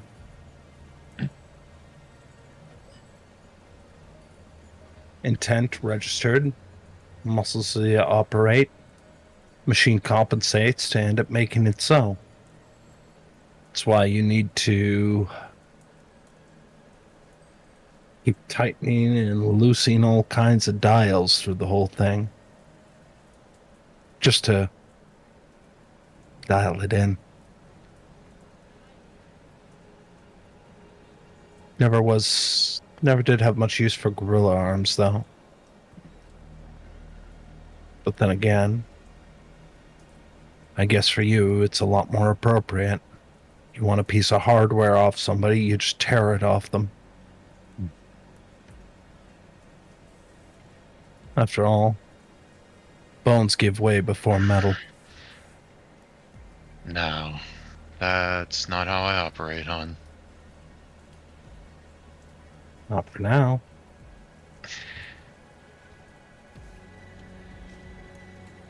You know, someday you'll actually have to follow me around for a day and see what I actually do. It wasn't a judgment call. It was a statement of fact.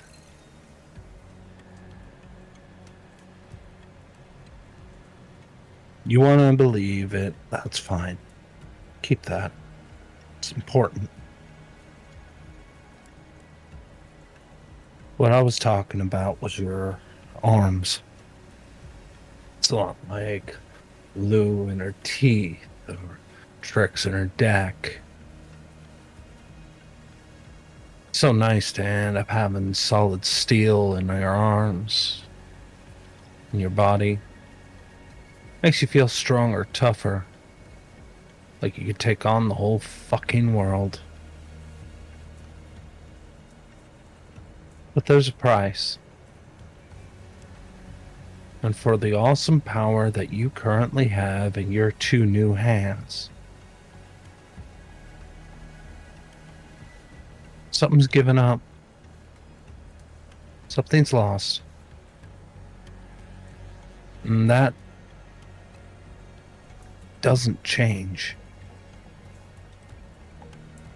No matter how many times you swap out the pieces from that point forward, they'll still be missing.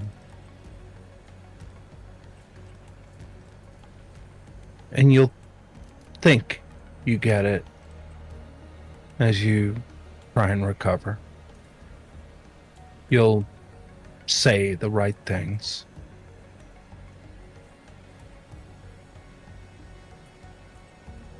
But really, it's performing the dance that's expected of you.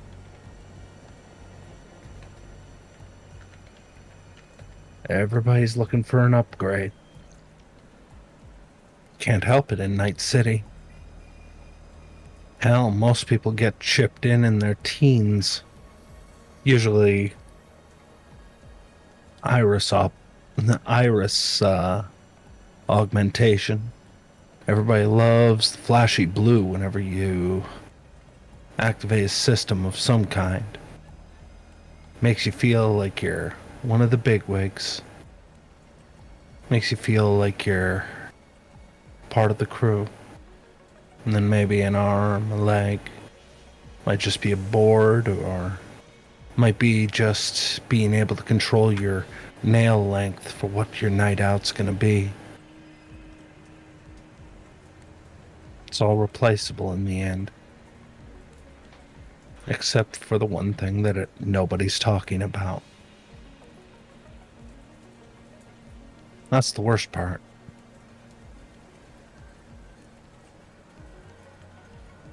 So you think you're not going to right now. But if you're not careful, start realizing that, that one maelstrom has most of his face removed, so he's barely even human. Maybe running with a Sandevistan in his back, moving faster than your eye can follow, and you stop thinking about how do you survive this, and you start thinking, how do I carve that out of his back? How quickly can I put that in me?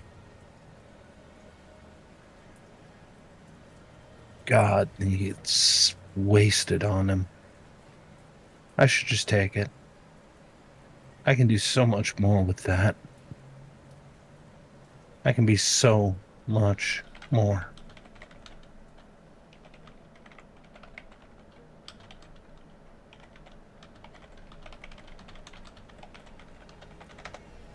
I hope I never think like that. You will? It'll change completely who I am.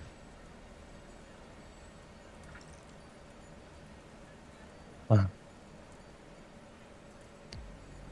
Thanks for the upgrade, Stock. She swings her legs off of the chair and sits proper. Does systems diagnostics. Everything green.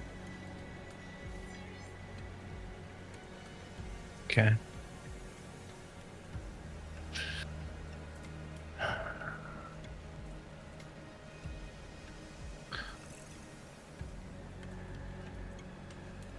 You know, I gotta ask.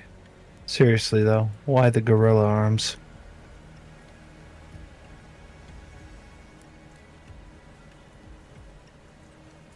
Could I end up getting a rocket launcher put in there, or maybe a minigun?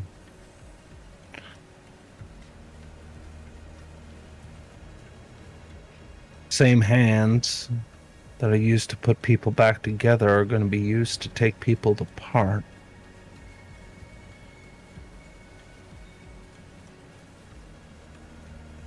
Do you feel strong yet? If you really want to know, I'll tell you one day. But I'll give you this. I don't want a repeat to happen of something that already did. So I'm going to make sure that it can never happen again.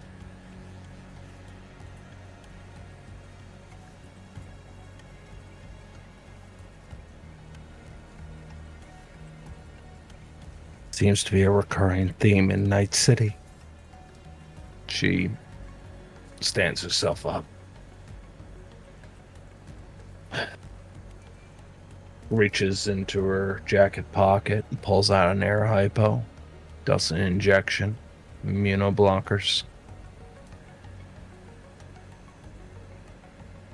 It's really weird trying to puncture through armored plated skin. You gotta know where to put it. Gotta relax in a way that's not natural. Just to feel the injection. But eventually, she gets it.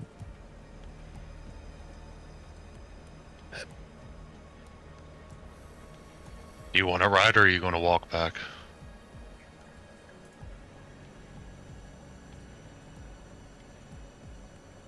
You want to ride? If you're offering. Sure. You're the last patient on the books for the night, and if they need me, they'll call me. And he'll start shutting everything off and, like, finish cleaning up real quick. Disinfecting everything. After you, beautiful.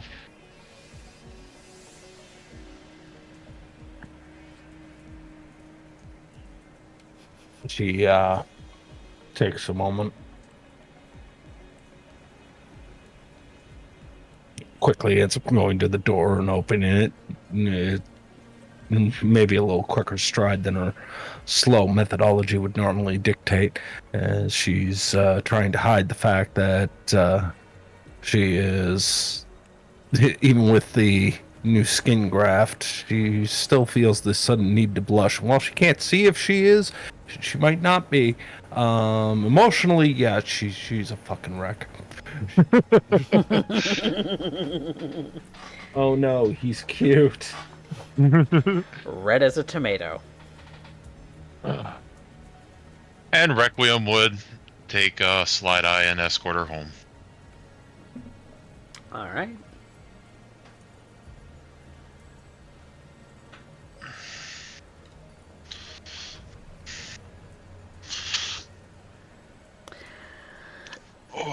Anything else y'all are getting up to? I know you got, the three ladies did say that they had a conversation to have at some point before we move on.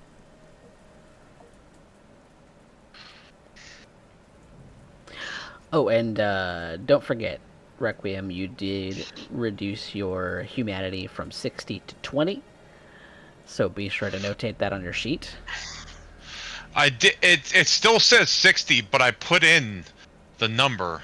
Did you put it in as a base stat, as a base, or did you put it in as a modifier? It says modifier. I put 41 in the modifier. Did you put a negative next Put a to negative. Yeah. Oh, you have to put a negative. Okay. Mm. All right, You that also, makes sense.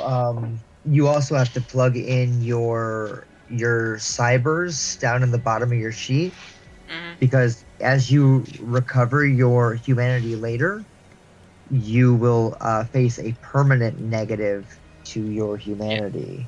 Yeah, that to can your never be max. recovered. Yeah. to your max. Oh, so it looks like empathy went to -5.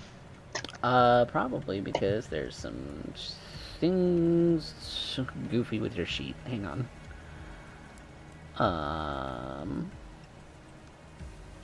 Is the negative a blue number or is it a white number? It is a blue -5. Okay, It says so that's just saying. So it should say That's like max right underneath that.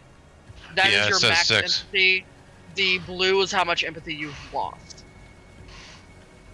Yes, you are. Okay, so since down to 1 empathy. So any empathy rolls, such as human perception, will be at that penalty.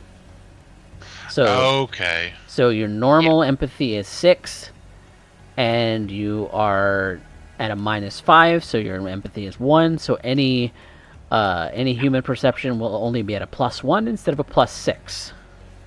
Yep. Until such a time that you recover some humanity.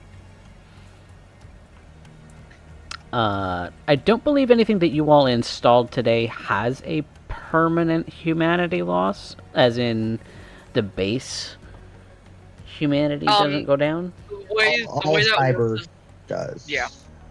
Yeah. All cyber parts do. Okay. It says. Normal cyberware is a -2 to your max for Okay. each Yep. part. Each For as Borgware long as you is a have. -4 Oh, for okay. as long as Yep. you have it. Okay. Yep, if you have cyberware, it's -2. If you have boreware, it's -4. Yeah. Okay. So You cannot have maximum. when you're... Oh, let me look at the sheet here. Where does it give us? Is it? Would you log that in gear? Because I don't see a cyberware section. If you It's go down at the very down- bottom. Yeah, of it's cyberware, underneath right like above the vehicles. enemies and the reputation stuff. Oh, okay. So it's under that. Yep. Okay. Yeah, it's like Yep. damn near fucking bottom. Yep. Which Okay. you'd think it'd be higher, but all right. Well, I put in the pair of gorilla arms. Yeah. So any cyberware that you all have when it comes to your permanent your permanent humanity loss, you'll definitely want to update your sheet and make sure that all of that's up to date. And each section has its own thing, which I You also have imagine. like a total number of slots and stuff too. Yeah. So it has all of your. So each of those is going to be automatically calculated. Mm-hmm. So anything from the neuralware section, internal, cyber optics, external, audio, fashionware, cyber limbs, all of those will be automatically calculated for your max humanity modifier. I believe. It doesn't take 2 off for all of them. It just takes 2 off for having it. yeah. Okay. So yeah. It doesn't continually take 2 off for every piece. It just takes 2 off for having any In Yeah. that section. Okay. cyberware. If you have any cyberware, you can't have maximum empathy. Stupid question, but Yes. I'm just looking over subdermal armor. Yeah. It doesn't say how many slots required. So is that a presumption of 1, or does that mean there's no slots used? That means that particular piece of cyberware does not have slots to modify it. Correct. Yeah. So Okay, some so It doesn't take it still slots. keeps my it keeps my external cyberware slots still completely free. right. Correct, It has its own. yeah. It has its own. It's a It- slot of its own. It is its own item. So a cyber arm, for instance, has 4 slots in each arm that you put a cyber arm on. So you would have a maximum total of 8 slots on your arms. You can fill each of those 4 slots with upgrades. Upgrades being things like cyberdecks, things like gorilla arms, things like mantis blades, things like skeletal monowires. structure has a slot. Muscular structure has a slot. And those upgrades Cyber audio has a slot. improve various slot. different things. Yep. Mhm. Okay. So you have to install the Yeah, base your skin and then has install one the slot. modifier. Yep. Yeah, skin. It's like it's like your epidermis system has one slot. Yeah, which a subdermal armor fits in. You would have that, or you would have the weave at 7 SP. Yeah, because you can only have one skin cyberware, as far as armor cyberware, skin armor cyberware installed at once. Much like you can only have one speedware, like a Sandevistan or a Berserk or something to that effect in that slot, because there's only one slot. Okay. Just wanted to double check that I was doing it right. That's how it And works I'll mechanically. mention the other stuff that I was going to end up doing. Okay. But that was the definite. Like, if I get nothing else, that was definitely the first expenditure. Okay. But might as well get it all done in one go if possible. Yeah. So anything else on your list that you're installing at the moment? Not right now. I'm still going over it. You're still looking. Okay. I'm still. Is this where I want to end up putting it or not? Yeah. For sure. Not a problem. Not a problem. Okay. So, with that being said, I believe the ladies also wanted to have a conversation with one another if we wanted to move on to that. Sure. Because wanted to talk about things that should not be said in cars or out in the open.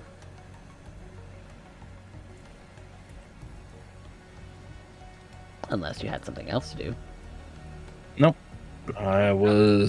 If I don't get a call from Loup, then I don't get a call from Loup. It's Loup's choice. But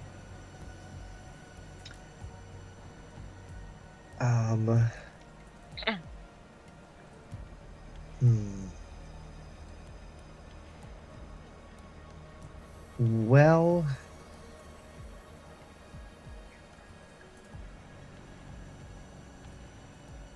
I'm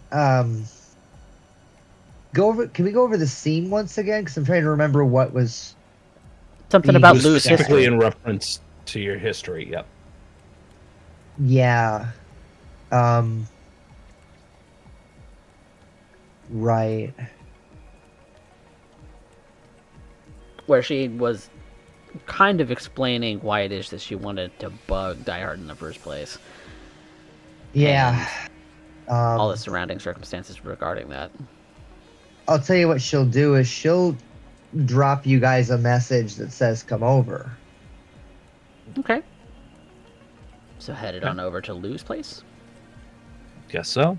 Sure. All right. Roommates are out. Conveniently.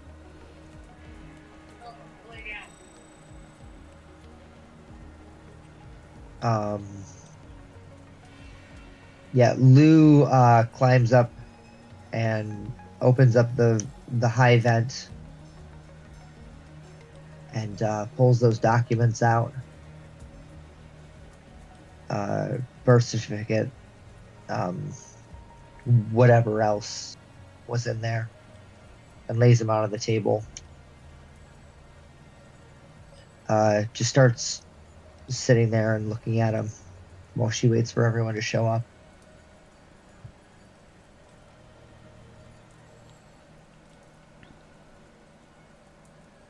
All right. You all show up in relative ease. They're not accosted along the way. Not that anyone would want to accost you. Everyone's just minding their own damn business. Nice change of pace in Night City. Right. Lou answers the door. She says, come in. I gesture for Trix to go in first. Trix will go in. And I step in afterwards. And for both of you, this being maybe the first time that we've been to Lou's place, it's small. One bedroom, or one bed, really. It's not the first time. They've been here before. Yeah. Been here multiple times. Bunch of times. couches and a cot and a single bed and a computer terminal and a bathroom, and really that's about it.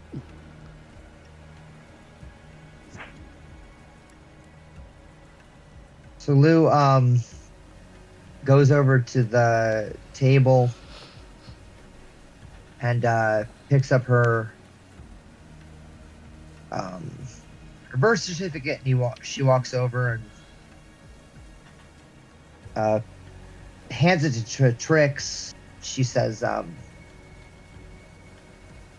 grew up Analie Adalet. Because that was Nana Never's name. Sam's name is Adelaide too, because she adopted us both. But, you know, we knew she wasn't our mom. I mean, Sam knew. I really knew, but like, I didn't really remember what happened before. But after the accident, I don't know. It's like I went there. It's like I went back to that place where we lived before. And I think I saw my father. He kind of looked like me. And then I went back to the old apartment and I found these documents. It says my name is Analie Arnold. So, I mean, it's not a lot to go on, but it's something. It's dark.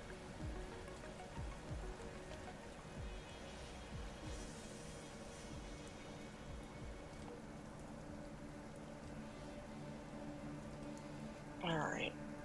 And Trix is gonna start looking over the papers. That's a Slideye.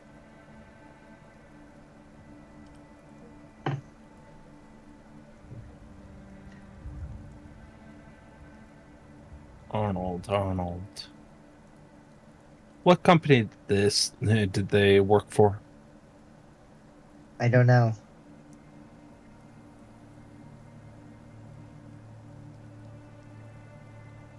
I don't think that I see anything in there. Unless Coffee wants to let me roll for it. Be relevant to Slideye as, well, it basically ended up growing up as a legacy hire, so might be an off chance Slideye might actually know. Excellent. We have her birth certificate, right? Yeah. What are the names of the parents on there? First names? I've got those.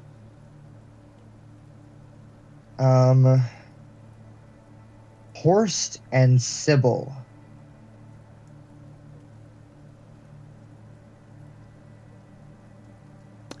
And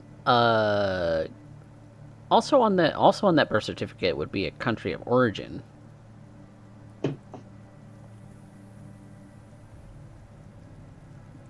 I would say she was born here. Would it say their country of origin? If she was born in Night City, Night City. or in NUSA? I think she would have been born in Night City. Night City. Okay.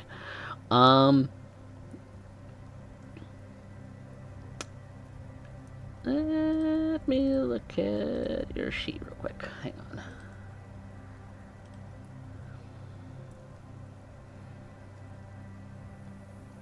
Because she's Night City born. They, for record keeping purposes, your parents' country of origin may be listed. Let's leave that to chance. High or low? Go for high, I guess. Okay. That is a high number. Then parents' birth country, maybe not the cities that they're from, but the birth country would be listed. Yeah, they're In some listed other as documents that you German. have. Yep. Yeah, they're listed as German. I don't think we would have. I mean, Christ, could we have their passports? Maybe pieces of them. Yeah, maybe photocopies. Yeah. Photocopies of pieces that were recovered from the fire. Scraps that were grabbed. Yep. Yeah, maybe whatever she got out the door with. Mm-hmm. I would love to see what Derek could roll on the company name, though. Yeah, that's a corpo knowledge sort of role. So let's Yeah, do we have anything like a history check? something like a history check. Let's look at the education Social? tab. Ooh, education tab.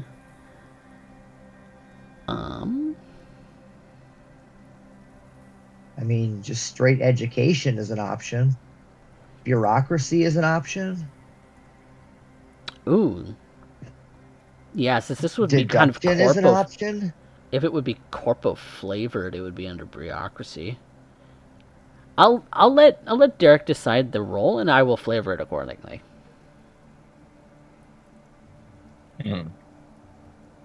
So, for me, any role would be a 6. So I'll just go with bureaucracy. Okay. Since it is a new session, I would like to spend all 6 of my luck on that. Ooh, mama. So bring it to 16. So that's a 16. Good roll. Yeah. So giving it kind of a bureaucratic bent to it, since you're a bit of a corpo kid yourself. You know the home bases of a lot of the different corps. Even though you are Arasaka kid. You're an Arasaka kid. You do know that the home base of Biotechnica is in Germany. So maybe they worked directly for Biotechnica at the home office.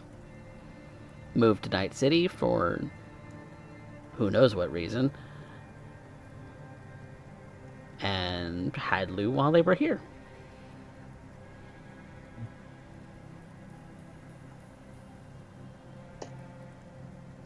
Lou, if I was to end up recommending anything, I would end up saying start your search with Biotechnica.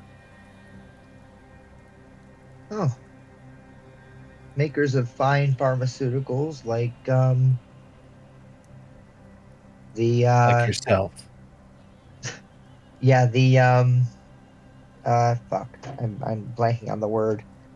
The immunoblockers as well. Keep everything on our bodies. As well as the fuel that fuels every vehicle in the entirety of the world right now. Choo-choo. Really? Really? Yep. Speaking of corpo stuff, Requiem did get a hold of me. He didn't want to be part of the conversation per se, but he does have a couple contacts and some corporations if you wanted him to get a hold of them for information digging. Cost you a bit probably, but I don't want to go down that road right away. Tell him thanks for the info. Whatever they killed my parents for, I don't know if they would want to kill me over too, so I think it's probably better if we keep these questions to ourselves for now. fair point. Smart. keep my head down until we know whose doors we're knocking on.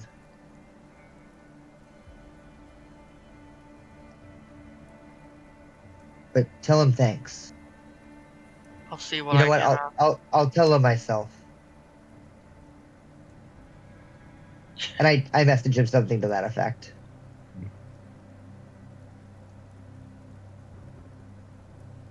Biotechnica ends up having a home base out in Germany. Makes sense that if they ended up shipping off any employees out to Night City, after all, we are in the metropolis of corporate excess. Hmm. They have an office here. So Ma and Pa moved up in the world. Or got shifted aside because it was too dangerous to have them at home base. Hmm. Too dangerous here too, it seems. Night City for you.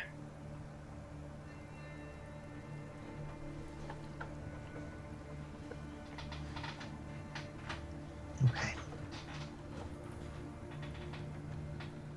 Thanks for your help with this. I'll see what I can dig up. Just light searching.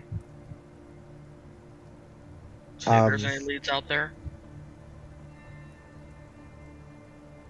I'm gonna go listen in on Die Hard tonight.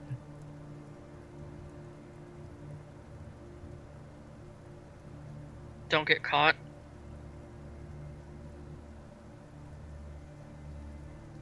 I'm just gonna lurk outside the tower. Stick to radio range and see what I can catch. Download what I can. Do you wanna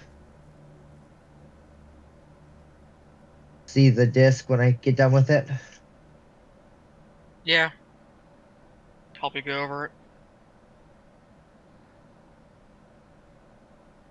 I give more Thanks. clues and point me in other directions. Hell, who knows? Might help me out too. I'll have a shard ready for you. Help you out. What are you needing? Nothing I need. Just wonder if there's a certain someone still out there.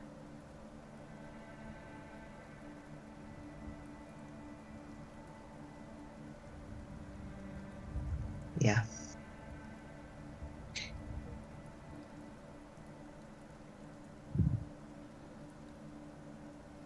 Keep that lantern burning for him, but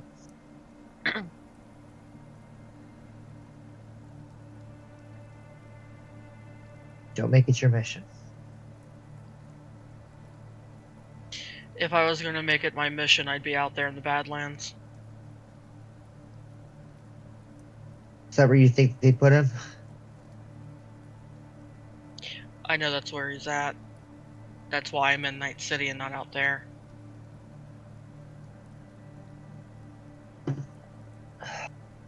Fucking brutal. Just honestly hope I never come across him again.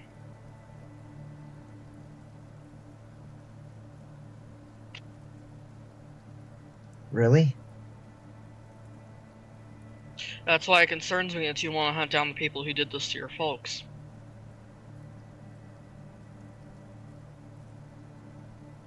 Or at least it does from the sound of it.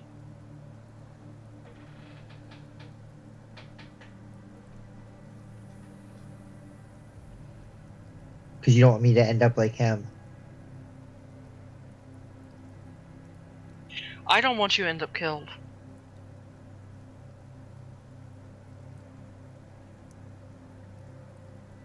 Maybe someday I'll tell you about the Worse. guy that I'm talking about.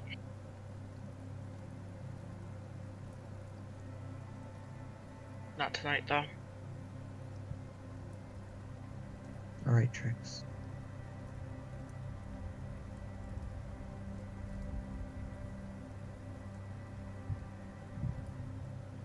You keep your secrets. I know you. I know your poor impulse control. If I were to tell you the exact situation, you just add him to your list. Yeah, I would. Exactly my point. So, no, I'm not telling you tonight because you're already in that mindset.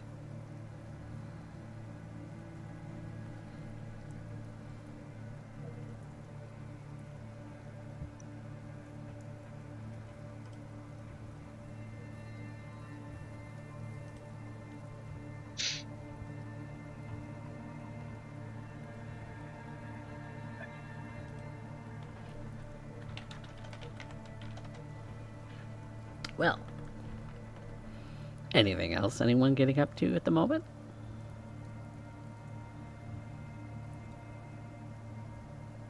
Nah. Trix is probably gonna excuse you. Well, if you I- need some private dangerous time, spot. I'll leave. Dangerous spot. Let's just say flying mouse is gonna hit me at any moment.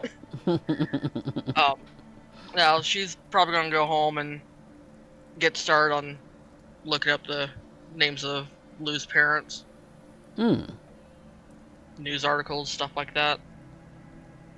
Hmm. That is interesting. Let's see what you can do, given that you have a couple new toys at your disposal. You're looking at just basically general news and stuff like that regarding them, right? Yep.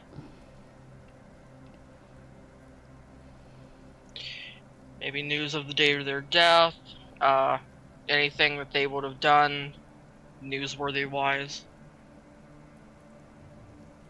Now, I don't know that Lou really told you about a date of death, because I don't think that she's particularly aware of when that would happen, but you do know that Lou is relatively young, so anywhere with... And we are aware that they are dead. You So are aware maybe that it they are got dead. listed someplace. Yep, maybe an obit somewhere. Yep. Okay. Since this would be less of a hacking role and more of a just a general search based on like history in Night City, more like public records and things like that. Do you want to go to a place or do you want to just search online? Just searching online for now. Searching online. Okay. Then I'm going to call this a library search, but it is going to be more difficult than actually going to a public records place. Yeah. In that case, I will pour 3 luck into it. Okay. Ooh. That makes that a Nice. 22.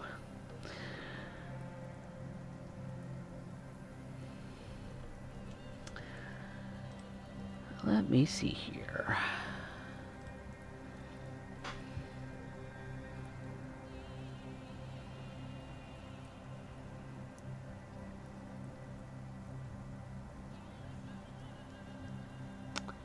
Just looking over.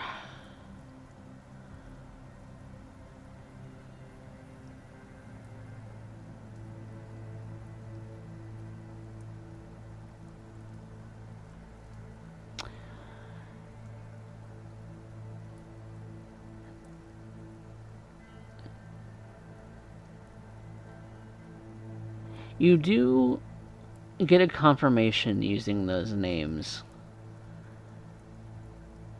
that there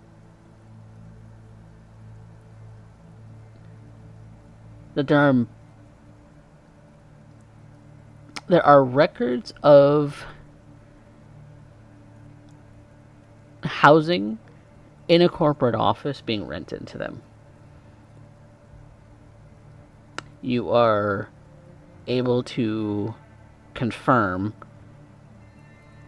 that they did indeed live in Night City, as they had Night City ID cards, or the equivalent in Cyberpunk. They did work for Biotechnica, That much is public record.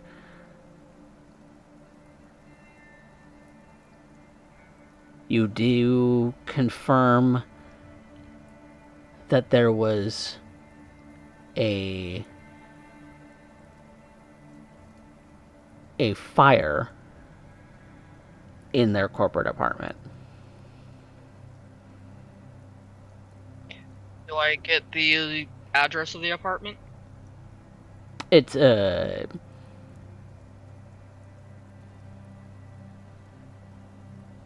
yeah, because it would be in the Biotechnica Tower. Okay. It's not in city center. It's somewhere else in the city, and I forget where. But there's an actual Biotechnica corporate building. It would be in their known corporate canaps. Okay. They weren't executives in the company per se. They were more researchers. Okay. And after a short period of time after the fire, missing persons reports did go out from their colleagues. It is neither confirmed. Their date of death is not confirmed, but the case went cold for the missing person after a year of no-show. So they were proclaimed and assumed dead. Okay. Anything about a daughter? Or any children? She went missing with them. Well, we know what happened to her. As any records of an Analie Arnold were also assumed missing and dead.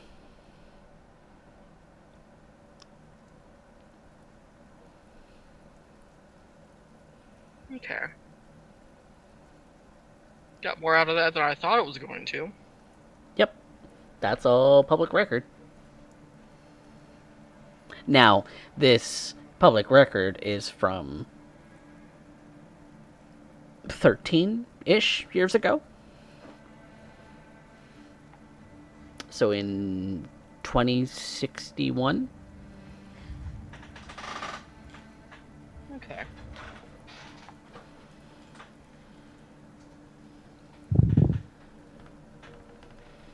Gives me a better base to start off of. Yep.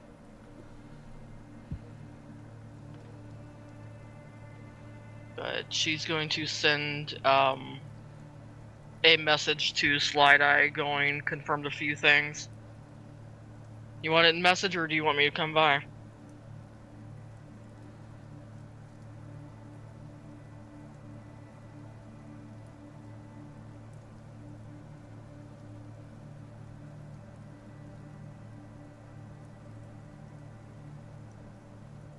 Slideye.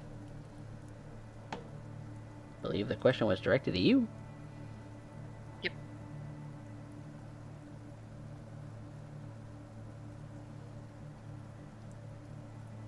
And we lost somebody.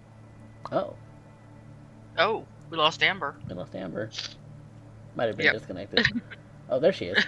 All right. Okay, there we are. Welcome back. But yeah, Slideye, you were being asked by Trix if you wanted the message over phone or if she should come by. I'm by. Okay. Slideye doesn't like having a paper trail. That's fair. That's why she was asking. She'll head by Okay. and more or less go over everything she's found so far. Confirmed working for Biotechnica. Anything in particular to note? Fire in their apartment, presumed missing, but case went cold after a year. They never showed up, so that's NCPD doing their best to just end up going to the next case, right? Yep. Apartment was in the Biotechnica Tower, obviously, but they weren't executives. They were researchers, from what I can gather. Researchers for what? I don't know.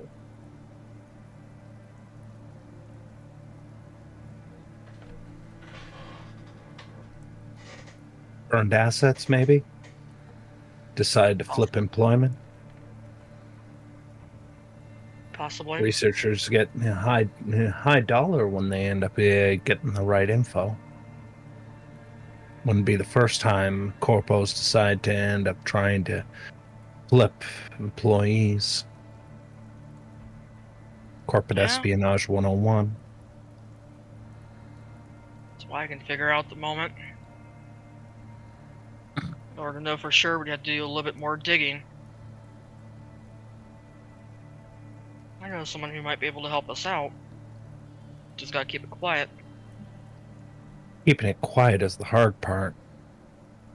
If it was enough to end up killing them, they've had years to end up killing Loup. They haven't. Which means, as far as they're concerned, everything's gone cold. Poking around might warm up some embers. Yeah. So we gotta Yeah. take this very slow, very And careful. methodical. On that, we agree.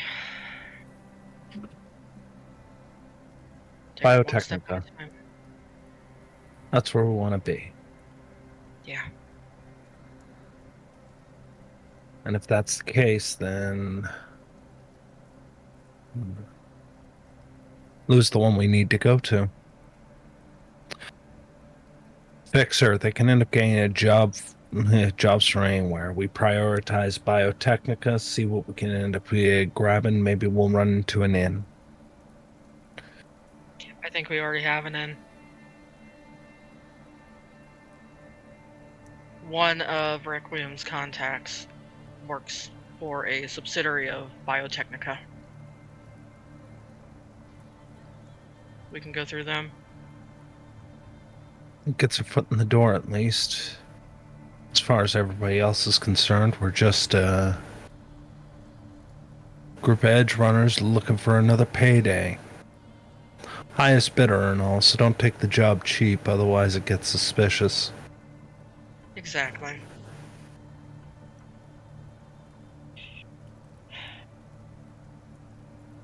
Well, I'll shoot him a message, see if he can get us in contact for a possible job. Route it through Lou and all that.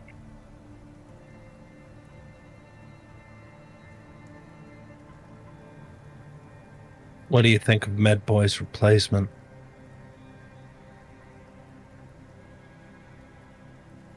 He's something else. From what I can see, good at his job. Still iffy on the whole, taking Ware from the dead, but I had to look at his place and thoroughly research his clinic.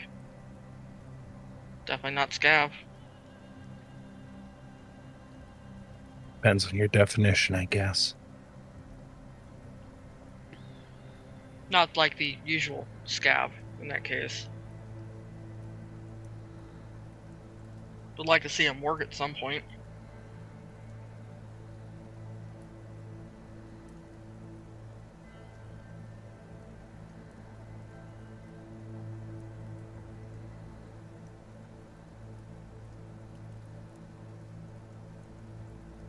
I don't know.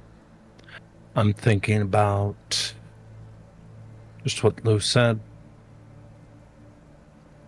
Lou's going to have to make a decision, preferably sooner rather than later. What's more important? Burning them all or helping people? Right now, Lou thinks those are one and the same. But they're not always going to stay that way. Mm-mm. Which way that coin flips, well, we're all tied at the hip, so We need to be ready for either possibility.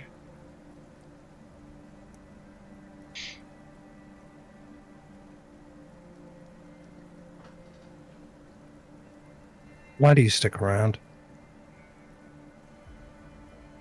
Let's stick around Lou or stick around Night City. Well, one invites the other, but let's start with Lou. What? Maternal instinct kicking in? No, more like reminds me of some of the kids from the pack. I was an older sister to them. Good majority of them. Kept an eye on them. Some more familiarity than anything else. Yeah. Say that. And then, like Lou, one night that got ripped away. Yeah. But you're not the one who's willing to end up burning down an entire city out of it. No. But like I said, the culprits aren't even in Night City. I wouldn't have to burn the city to get them. If that's what I wanted. Must be nice, though. Certainty and conviction. Becomes a hell of an OS to run on. It really does. But half the time there's that temptation to do it.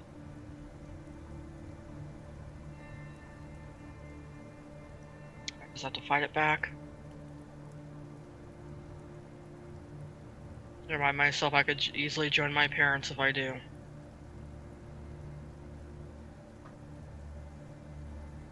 How'd they go? We were a few hours out of Night City, leaving. Settled down for a night. The nomad version of the scavs came in. Raph and Shiv. Night raid. And in the light of the fires they set, I saw my parents each take a bullet to the head.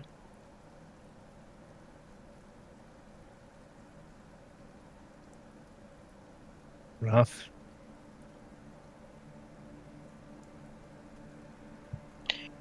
It's been a few weeks and out the avocado camp here, trying to get a hold of people. No answers. No one's called.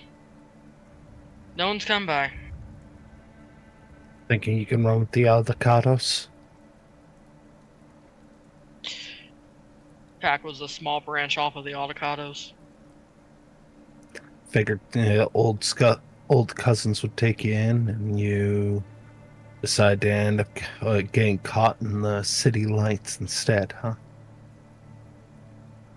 Never understood the nomads. Truth be told, I was afraid to go back out. Had You? opportunities to join other ones. You don't strike me as the type that scares easy. Must have been pretty know. big. Night raids aren't pretty. Just the thought that it could happen again, or I'd turn into someone like Lou with poor impulse control. Go out hunting. So instead, the leader out there kept giving me jobs, sending me into Night City. Smuggling, transport, delivery. Eventually one day I just moved into the city and that was that.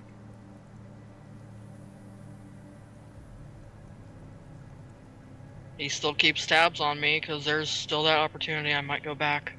Still that chance. I hope you get it.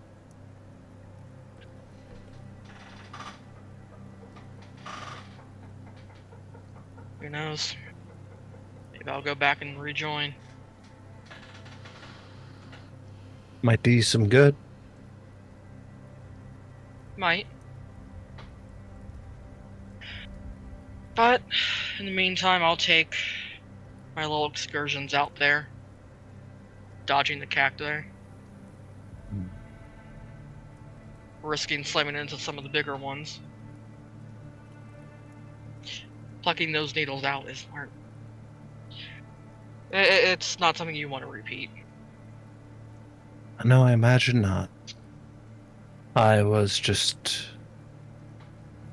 thinking is all this talk of people and families, and now you talking about going back. The fact that you have that as an option, that don't squander that. Not a lot of us get that chance. It's like get a jail free card when it comes to Night City, and most people can't. It's not a choice I'd make lightly. Don't suppose you would. Then again, can't hack desert sand. Nah, Talents you would just can't. be wasted. Ads, you can hack rival clans though. I saw a few people do that, and that started off some interesting fights. But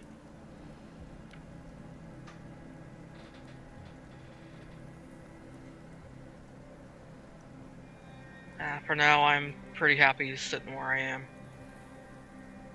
This is happy. Happy as can be.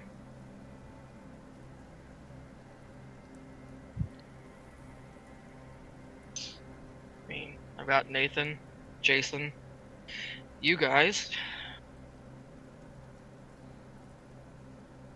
Oh yeah.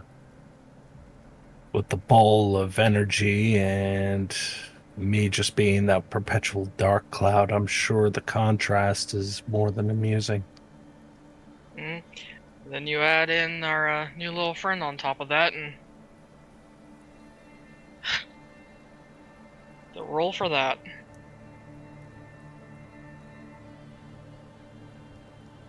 Keep thinking about Orvin.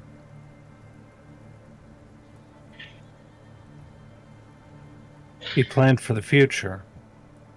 It's not something I hear a lot of people do. And then he He's- threw it away. No. I don't think he did. Not the way we're thinking it. I want to believe he's out enjoying Wiener Schnitzel or something out in Germany right about now. Or made his way south. Hit South America. Temperate probably agrees with him more anyway. Probably. But I try to choose not to think of him as, well, the way you and Loup end up talking about your parents. With you, it's a malaise. With Loup, it's whimsical, murderous rage.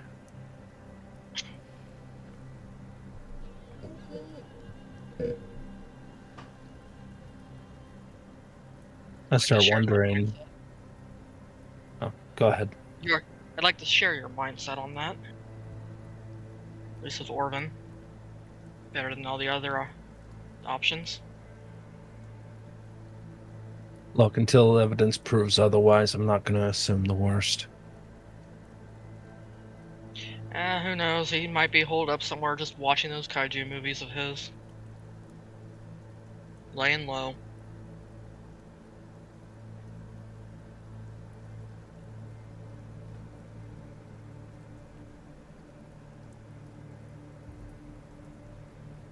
I keep trying to think on how to end up doing this.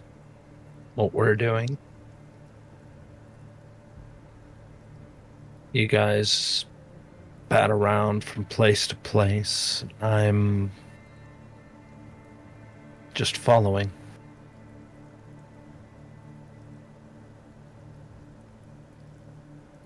Suppose it comes down to what you want.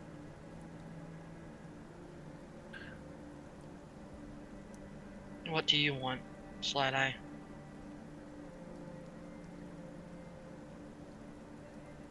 In doing this?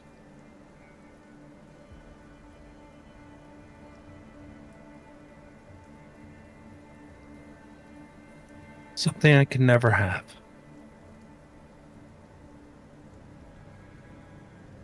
What would that be?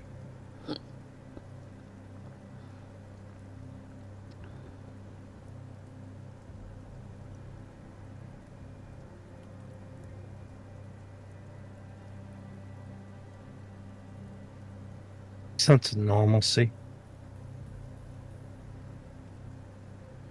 Just, I feel like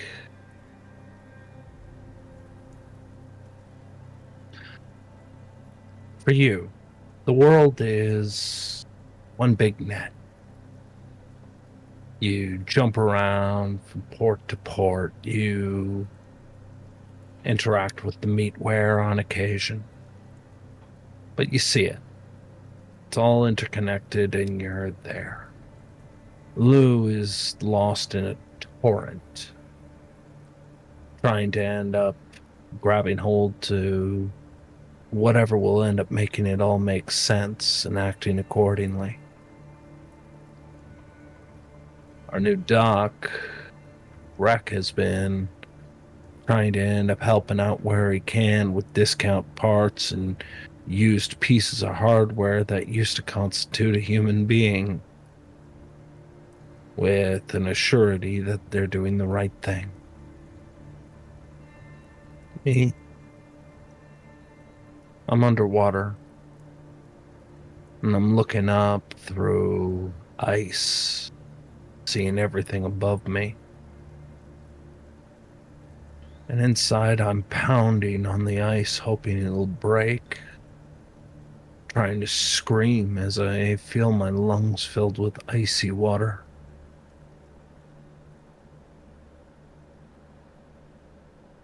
Nothing moves.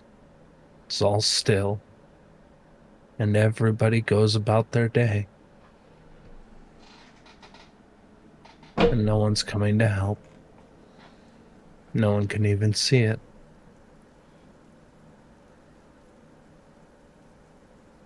I scream and the last bit of my air is bubbling up under the ice. It's cold. It's fading to dark. But I'm not dead. But I'm not alive either. I get to watch the living ice skate up top, holding hands with a loved one or teaching their little one to skate.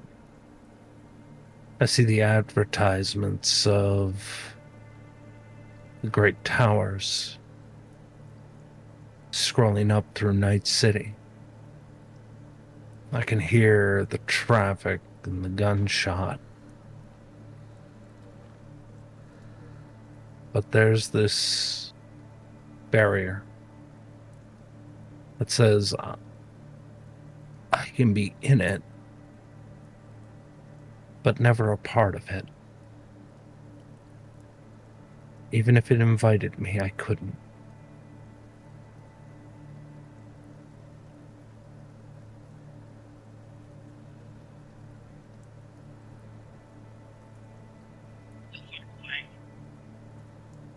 We'll help you out with that. We'll break that ice. Pull you back up. And what would you be pulling up? A drowned corpse, a Borg?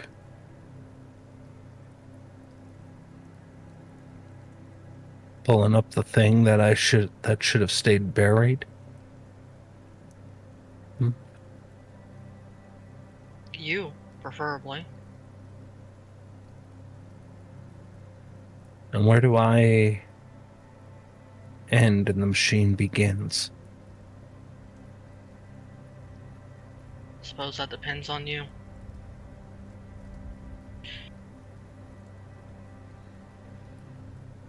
Or you feel.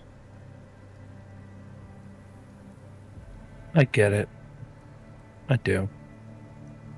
The want to help. I do it because it makes me feel human.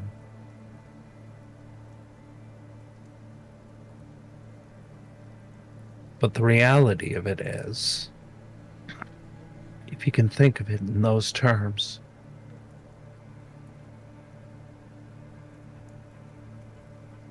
I hear Lou, and what frightens me most is I get it, and I feel it.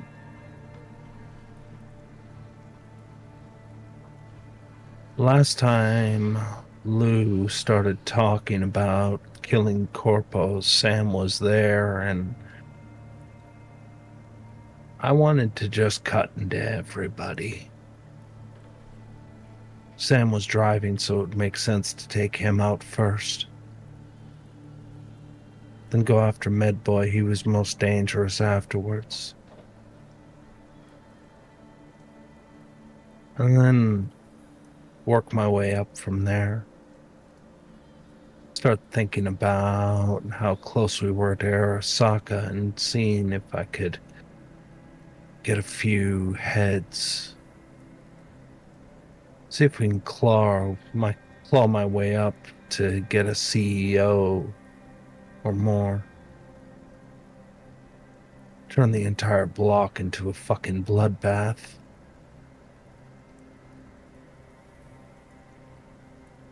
Really. She stops for a moment. I have to constantly repress that. And the fact that you all can let it go without a second thought, I'm amazed. Because to me, that's the first steps to becoming something worse. And a line I'm trying to distinguish is one that is kicked aside by everyone else. And what's worse, I see my mom trying to put her insides back in. And all I can see is Lelouch smiling about it. Good, one more gone. Got what they deserved. And maybe Lou's right. So why is Lou looking for her parents when it's just 2 more corpos dead? Good start, isn't it? That's the goal. Burn them all. That's a good question. Unfortunately, it's only one she can answer. And I'm As for trying that to line- understand it. I'm trying to understand it because it's like there's a missing piece in me that doesn't let me see what Lou sees.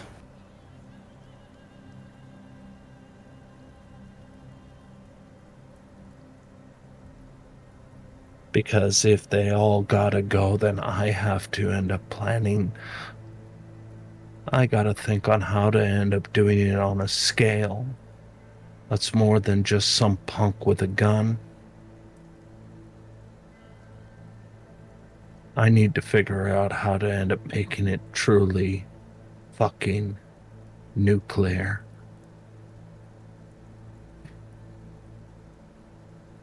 Alice Silverhand?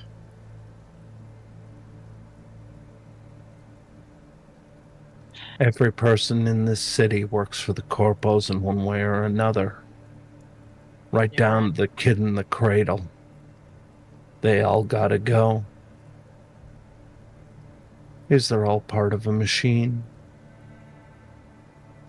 A giant absurd machine we call Night City. And I don't like being like this. Because it feels very natural. And that is concerning. And you do one hell of a job suppressing that impulse. And then I'm being told to ignore that and just give in to the impulse.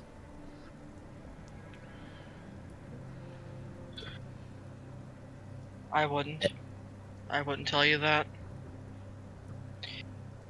Lou is Lou. She's operating a range of things she probably herself doesn't understand.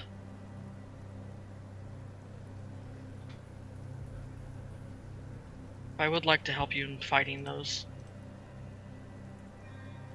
Keep you more level. She I actually pulls like out having an you air around. hypo. Like me, huh? It's not much left to like. Just a brain in a jar.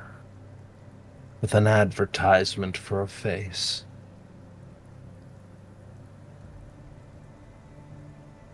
Seems plenty to me. That's maybe Trix You where bet. you notice that on Slideye's arm, the mantis blade arm, her seams are missing. There used to be Get seams, but recent there's work not done? seams. Get some recent skin work done?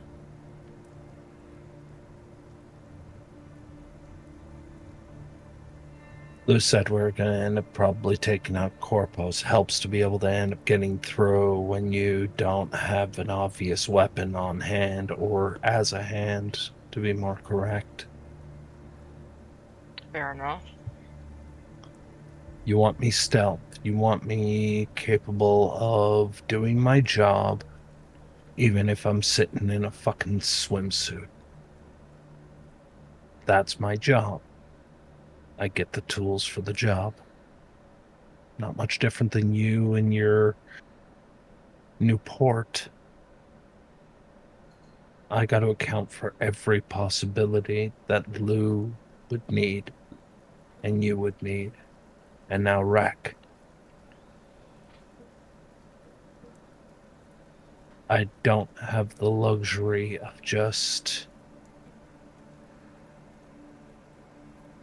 She stops and just goes silent. I get it.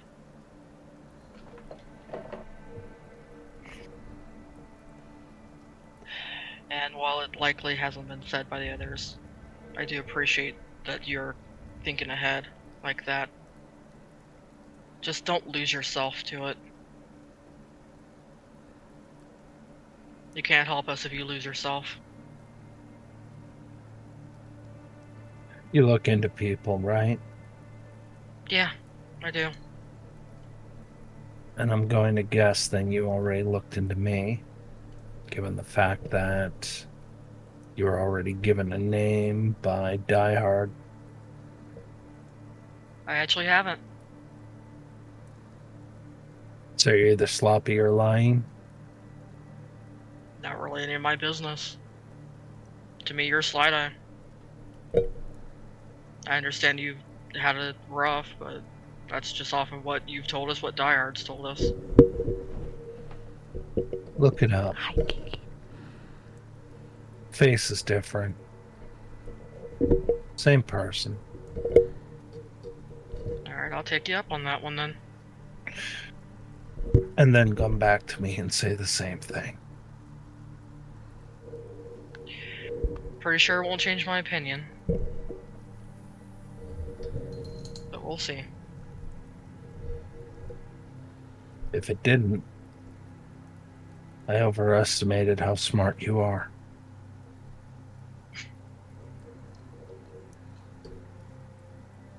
Always thought of you as the level-headed one of the group. And it almost cost you a leg. Because I Yeah. screwed up. That was not your fault. Whose job is it to get shot? Whose job is it to take the fire? Whose job is it to take out the threat? You were fighting the stronger of the group, if I remember correctly, from being inside their cameras. I don't get that excuse. That's part of the job that no one understands, Trix. I don't get excuses. I either get results or I get bodies. I think you're being too hard on yourself on that one. Because technically, Lou was the one fighting that guy. Lou inadvertently pulled him outside and he got a lucky shot on me because I was positioned poorly.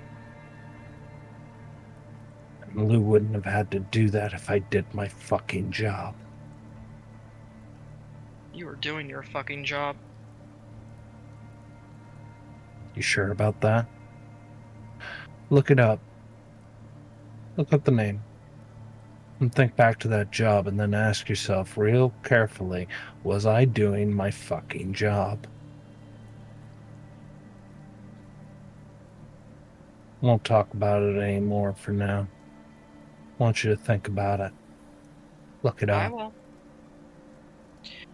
Tell you what, I'll go home right now and do it.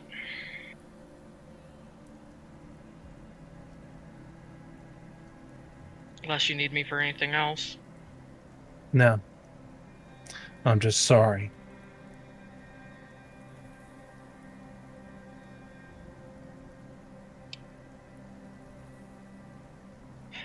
No need to be. And she'll get up and start heading out. Wasn't for that.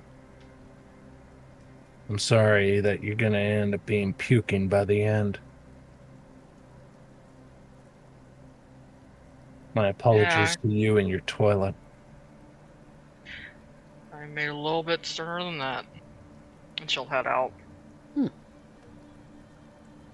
And out you head.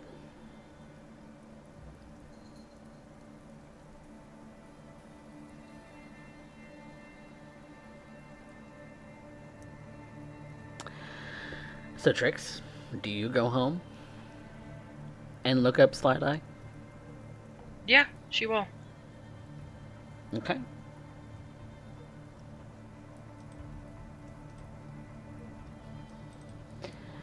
Then make me another library search. And I will pour my remaining 2 luck into it. Okay, turns it into a 20.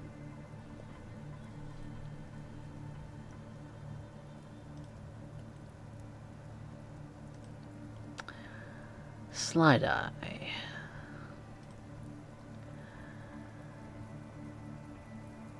Otherwise known as Francesca Abernathy.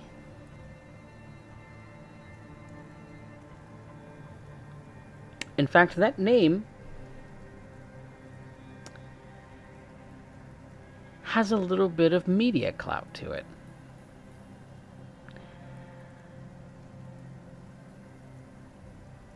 She was a model. Different face, different colored hair. Maybe a little slimmer than she is now, but a full body scope isn't beyond the capabilities of any good Ripper Doc in Night City, as in the modeling career, it's competitive. Extremely competitive. And Francesca was no different. No different than any other model in the scene. Underwent multiple cosmetic alterations, changing from one style to the next, adjusting a nose, changing lips, adjusting her jaw.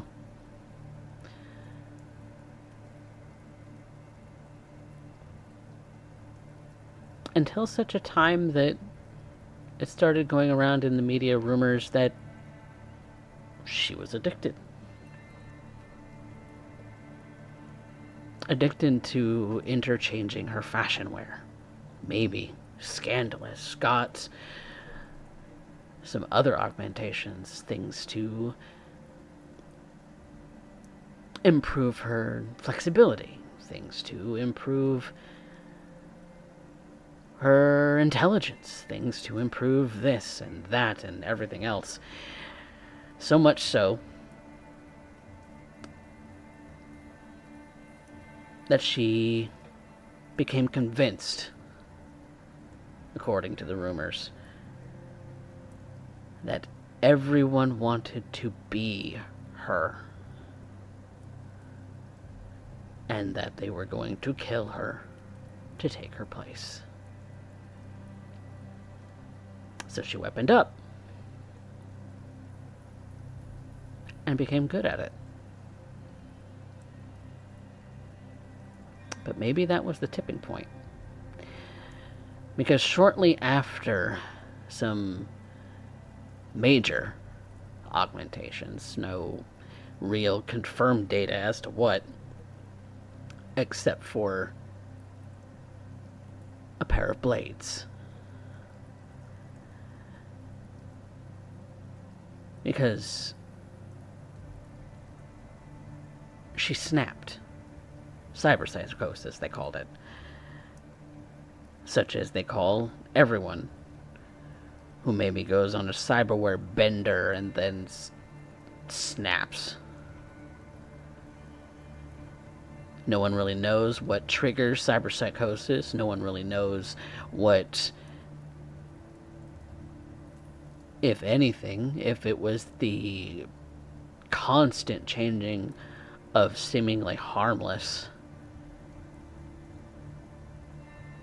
fashion changes, or whether it was the full replacement of arms, legs. Some even think she went full body swap.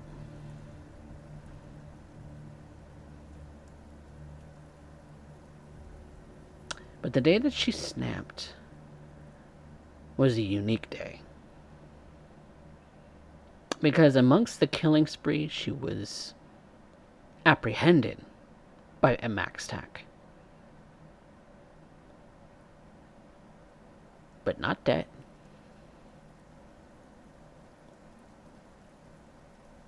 Some assume it was several years of psychotherapy, brain dance retuning, and other cyberpsychosis treatments that may or may not be proven.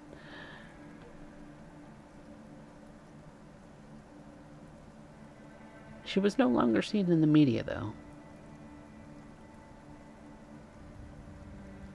No one knows what really happened to her after getting apprehended by MacabreDerek, but she disappeared.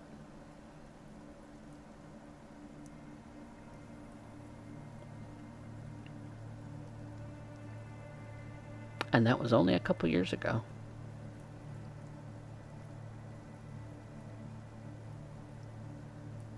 Promising career in the corporate media as a model. Got swept up in the addiction of the Ripperdoc knife. It's a sad story, really.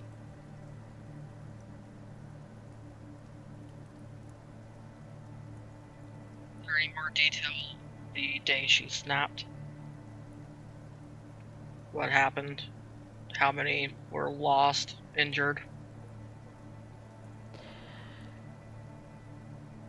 Several victims were permanently injured.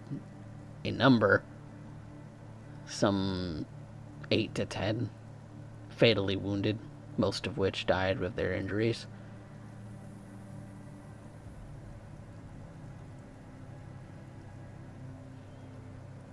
No confirmation as to whether she served jail time.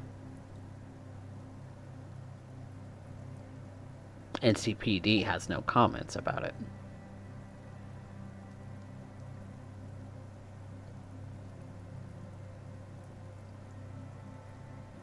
Maybe she went to a psych ward and died within custody. Nobody really knows. She just simply Trix disappeared. Trix is going to rub her hands over her face. It was worse than she had expected it to be. In fact, there's Something- tapes of the day that she attacked. She'll watch through some of them, Gruesome. trying to get a better understanding. gruesome, bloody. A wild look in her eyes when you get close-up shots. Nothing like the woman we know now.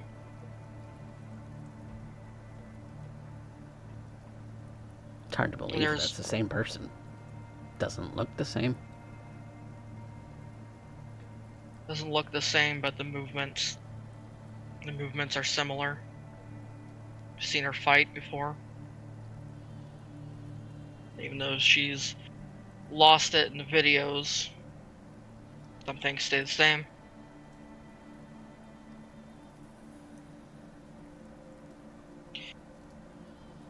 How close to the edge is she now? She's been over it once. She's pushing herself again, claiming it's for us, but is that really what's doing it? And that's the thought that's going around in her head at the moment. Is she really doing it for us, or is she addicted again? Is she falling back into old habits? I've already had the inkling that to keep an eye on her whenever we're out on a job. Just something I typically do anyway. Do it with Lou, did it with Orvin. Gotta do it with Rec. Now she's gotta keep a closer eye on Slideye. It's And no wonder she thinks of herself as a threat. Because she is. Out of the four of us, she's the biggest threat there is. And Lou might be very well following down that same pathway.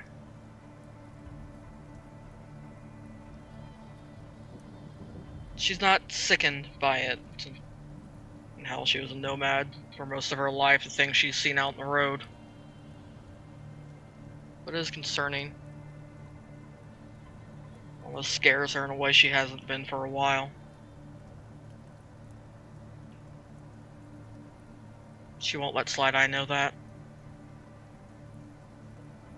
Slideye needs a foundation. People who believe she can do and be better, and if that's what it takes to keep her from going over the edge again, then it's worth a shot being that.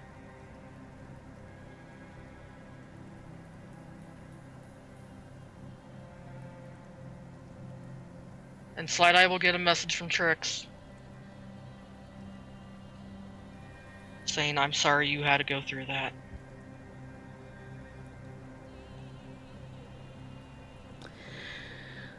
Which I think is also a good place for us to kind of switch up gears a little bit.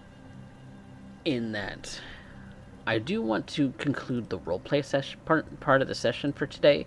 I do want to go through some of the additional stuff that will happen as these past interactions have taken place over the course of a couple days.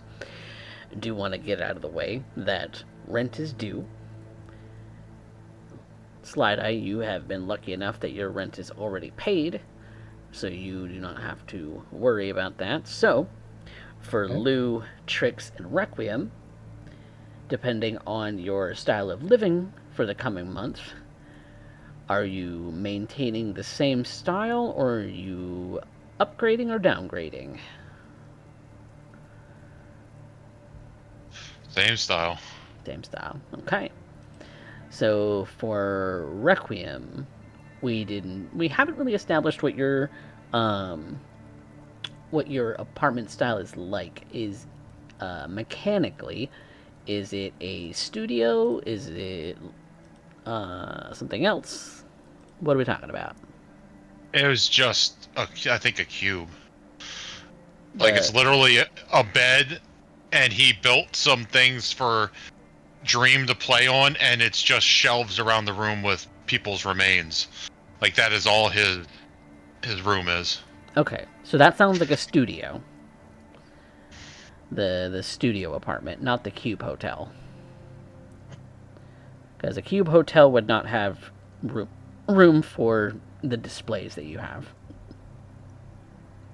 So, let's see, where is... What book is this in? Because core rulebook.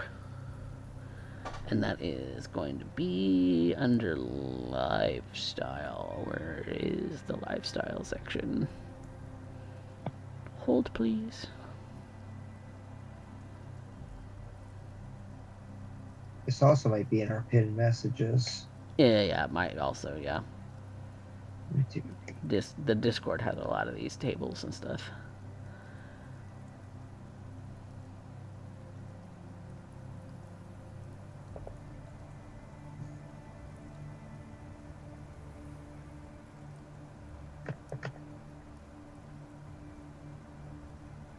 Well, there's the Yeah, whole lifestyle and housing. Yeah, What the whole page is this? Can't tell. everyday life section. Services and entertainment.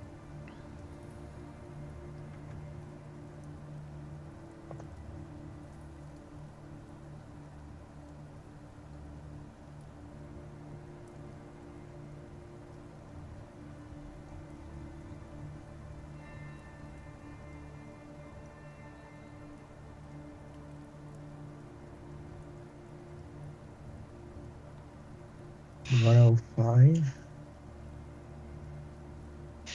105? Is that right? That's more cyberware stuff. Yeah, that is not. because I remember seeing it in the book, Yeah, me too. and now I can't find it in the book. Ain't that the way? I can get Like- my stupid thing to fucking work here.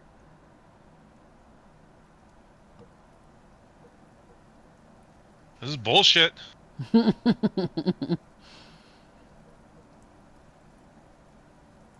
What are you looking for? I do have to be right back. I'll be listening, but Okay. I'll be right How back. much does it? Whatever the fucking cost of housing is. We just looked it up 2 days ago. Great. It's 1,500 for a thing. For a studio. Yes. I know it's There it 1,500 for a is. studio. I was about to say I'm bumping it in the 377. because 377. Okay. we did Thank have you it. for bumping it. I know we had it pinned. I told him we had it pinned. I looked at it where it was pinned. Okay. Yeah, you had to throw way down.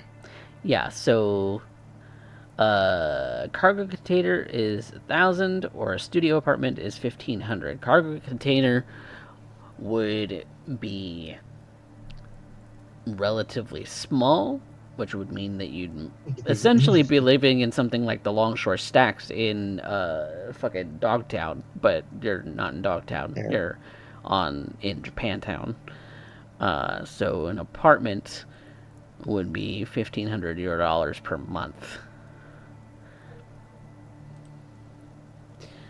for rent. Well, I thought that when I talked to you that Cube Hotel was what I was paying for now. So that's what I allotted for this month. Yeah, your Cube Hotel would not be enough to have your displays. You would have a bed and that's it. So it costs 800. Yeah, cube hotels are tiny. Tiny, tiny, tiny. Barely enough room to even roll around in your bed. Alright, well, like I said, I didn't know that, and that's what we talked about. Okay, then when I your displays described are it, somewhere so- else. They're not at your apartment. You barely. No, they can be. I was operating under the wrong info. That's all. So You I barely don't even have have an enough money to cover. Yeah, I don't have enough money to cover bills now. Okay. Because there's Hey, don't sweat it, CJ. This happened to everyone the first time we paid rent. yes. Yep. Don't take it personally. This happened to everyone the first time they paid rent. Everyone ended up homeless except for me. So, and Trix, but Yeah. So Almost this literally went happened to homeless. everyone. living on the Almost street. went homeless. Decided to change things up and move in with. Yeah. Yeah. So living on the street or living in your vehicle would not cost you anything, except that you would be at a -2 for all of your skills until you can find a new apartment. and find and pay for your new apartment. So every night, unless you make a successful DV-15 endurance check, sleeping on the street will leave you fatigued the next day. You have a -2 to everything you attempt while fatigued. So, You get to roll against it, though, at least. yeah, so living on or living in your vehicle requires fully enclosed glass to do this. You have limited security unless your vehicle has a security upgrade and bulletproof windows. You have enough room to store your stuff, and with a bed, inflatable or otherwise, you sleep comfortably.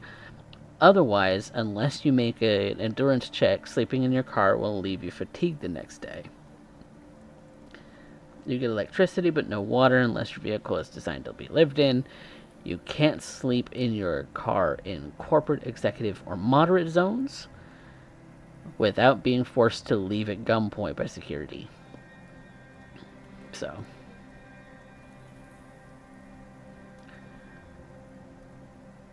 So, with that being said, you can afford a cube hotel. And keep in mind your food costs too, as this will come up next. There's no penalty to eating kibble, at least. Right. Damn it, cat. So, your display is very, very small, if anything, and you really can't have people over at your apartment. Oh, I can just save my displays in my office in my clinic. Yeah.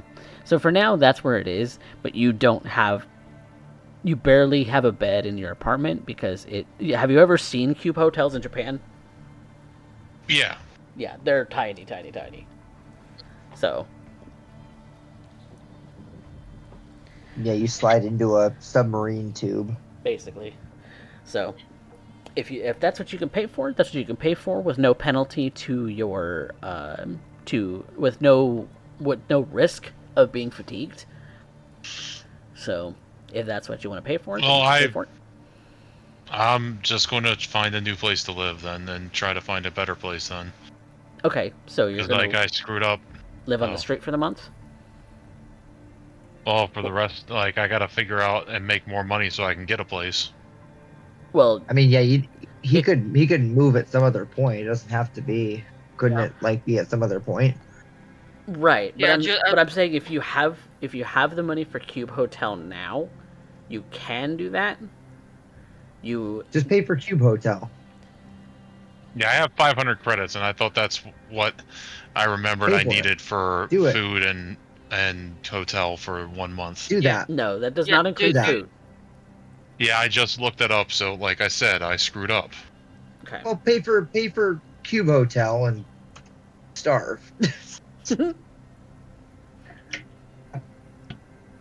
You can get 100 credits later. Yeah, you just might be a penalty for not having eaten this week. Yeah, there you go. So yeah, the Cube Hotel. If you you didn't pay budget 500 for food, it wasn't clear. By 500, you can sleep without risk of fatigue. So there you go. That's where we're. So does. With that being said, is everyone settled on their rent? Yeah. I think I'm going to be homeless, but still eating. Okay, so you're going to live in your vehicle. All right. So, with that,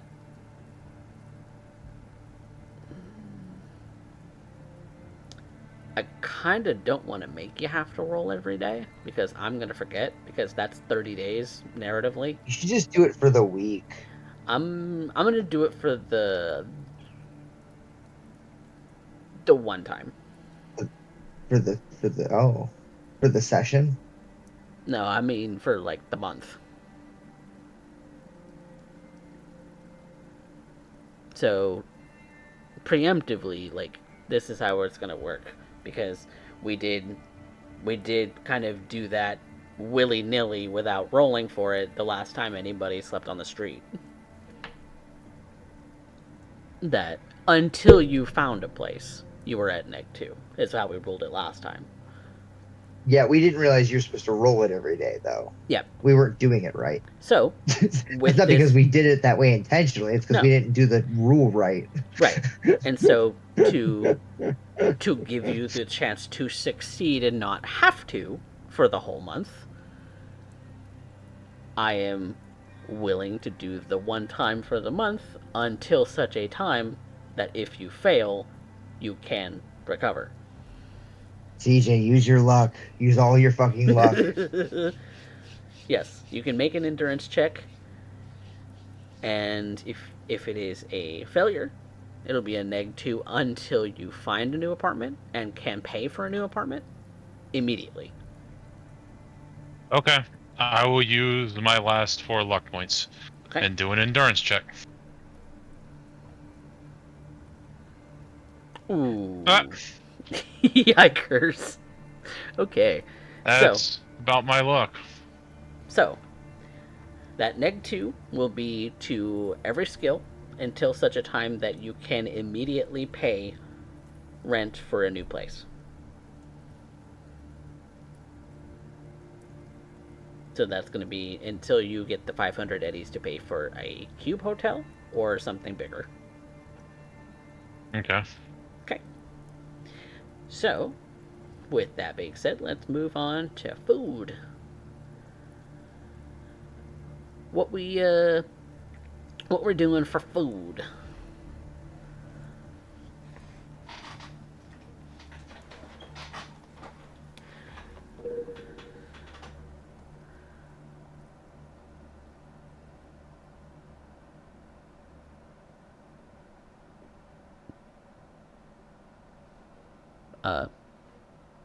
Hello?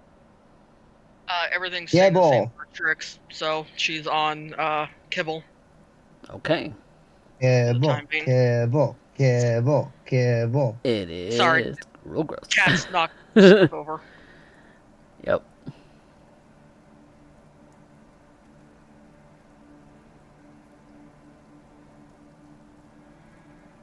Okay. The kibble lifestyle's €100 a month. You don't starve, but the only difference between kibble and dog food is cheeseburger flavor. So it's... Don't knock the cheeseburger flavor. Look, occasionally you can go and get yourself something at a ramen stand, but once a month. So living on this lifestyle, you eat horrible food that you might not buy if you're for a dog you liked.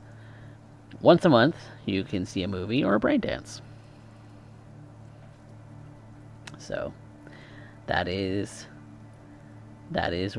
the food style, and everyone's on kibble, as in nobody's really No. eating properly. I'm eating properly. You are eating properly. Which Requiem won't. That is, like, he makes sure him and Dream are fed properly. okay. He doesn't care where he sleeps. So are you going with generic or good pre-packs? Generic. Generic. Okay, so you eat food which tastes much better than kibble by comparison. Each weekend you can afford to go out to a good bar or party and have a sit-down meal at a good restaurant. So you can actually afford to eat kind of nice, where the rest are lucky if they can scrape €2 together and get a single beer. This is on Trix's choice. She has the money too. She's just We're just trying to be paying out careful. of pocket for it. It's not part of our food budget. Okay. Any other expenses that you want to take up as part of your expenses for the month? I mean, we can do it however you want to. But old girl's gonna want to get some therapy. Okay. It says in the rules that you and the med tech doing the therapy can only do therapy for the entire week. Yes. So So it will much like healing. It will take up your or side jobs, it will take up your entire week. So Right. So so that'll be whenever. for your therapy session, so we'll just kind of jump ahead a week in narrative time for Lou. Standard, extreme, or addiction?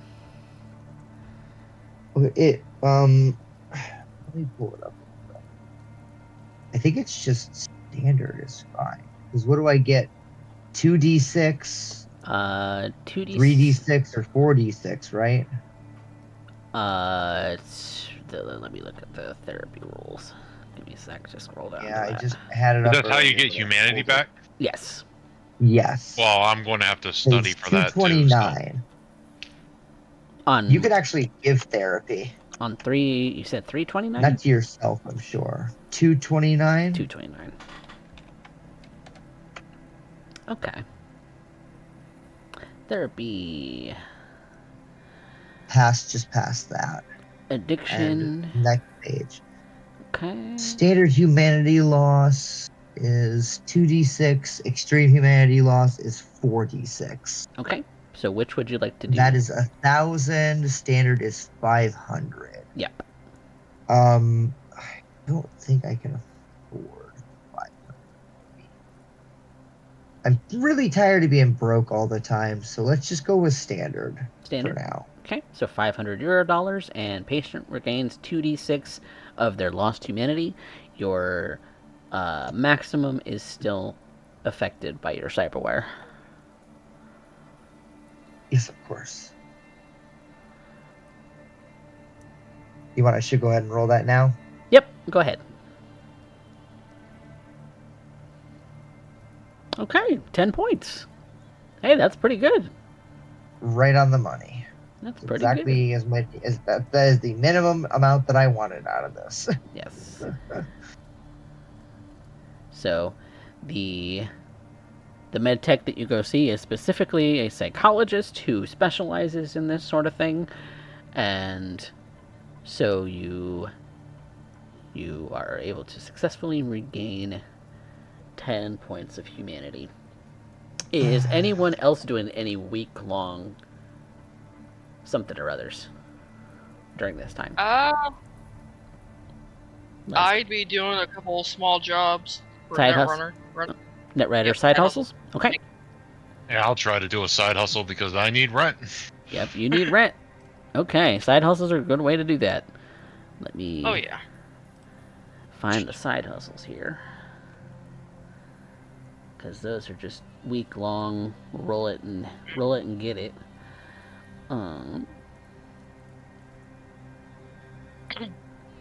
Netrunner is 382, and MedTech is 383. Okay. 382.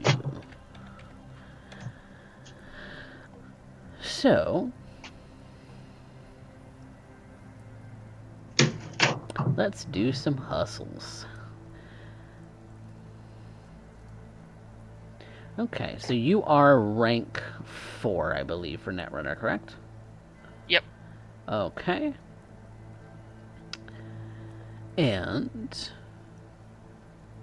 yeah, so I think it's just a roll on the table, see what happens. There is the chance that you come away with nothing for the week.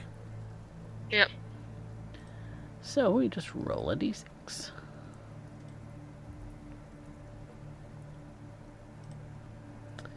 Which is a 2. Ooh. You cracked a major corporate system and sold the data. Yep. And got €200 for it. So.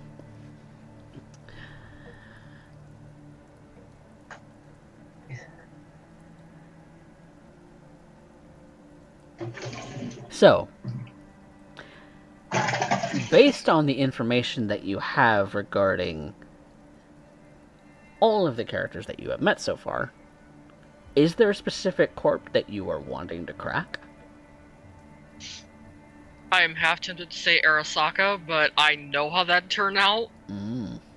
So kind of going to delve into biotechnica a little bit, Okay. but specifically Calhoun's portion Calhoun's of it, branch. Okay. just as a starter. Okay. So you get a little information about Calhoun, a little extra juicy stuff that you can sell on the information market. The subsidiary, obviously, is called Nextech Dynamics.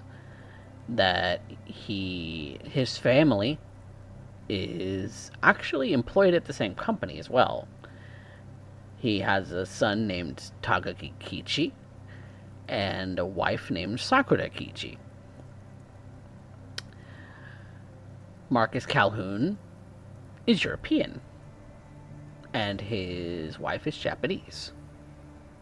So it's maybe rather strange that he's mixed up in that sort of things. Maybe she's a former Arasaka corpo kid and jumped ship. Who's to say? It's not really confirmed in that regard, but what you do find out about Calhoun is that he and Die Hard definitely have history. Because Die Hard is from the Fourth Corporate War. He's a veteran and was thus employed by Arasaka afterwards. Calhoun is just as old.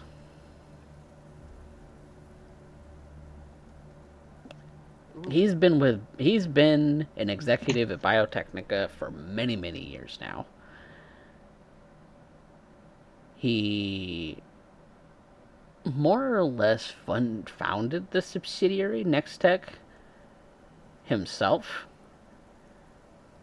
because of some pharmaceutical research that he particularly aided the research in and funded. And so, in addition to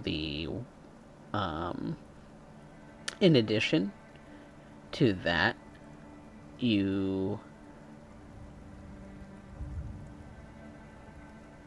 there's no connection directly to him and Lou, from your knowledge. But same corp is definitely a good idea.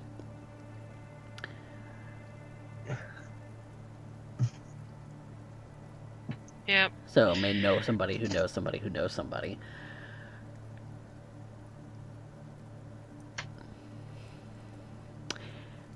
It's also something that you would know is that he's a particularly good martial artist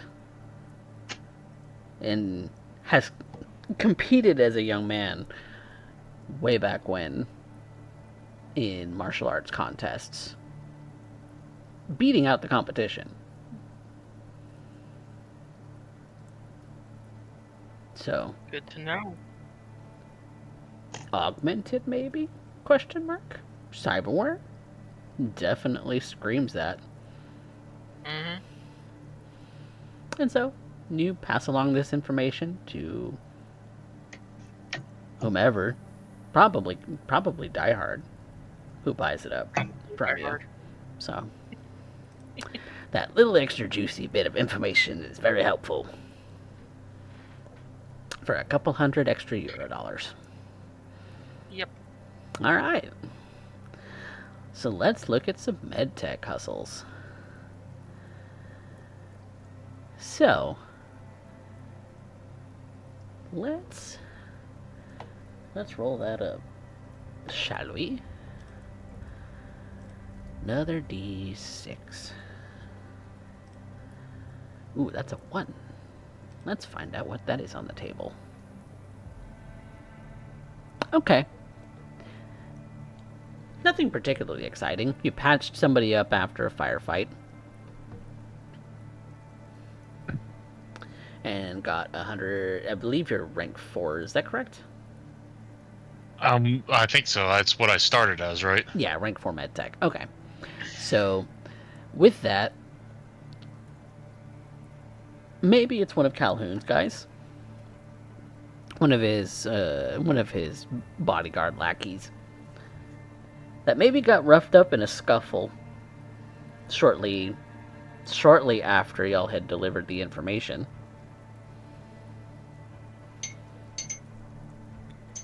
Didn't need a whole lot of work, just some bullet holes, maybe a slice on the arm here and there, a couple $100 and he's good to go. Well, $100 and he's good to go. So that is your hustle for the week. Is Slideye doing a hustle during this time or not? I am, believe it or not, still recovering a handful of hit points. Okay. And I don't believe you recover hit points if you're on a job. No, you do not. So you can spend the time resting if you would like. Definitely doing that. Okay. Then that All right, concludes that first week of the month. And we'll conclude our session for tonight. All right. All right. Woohoo! Yay! Taking all of that as you will.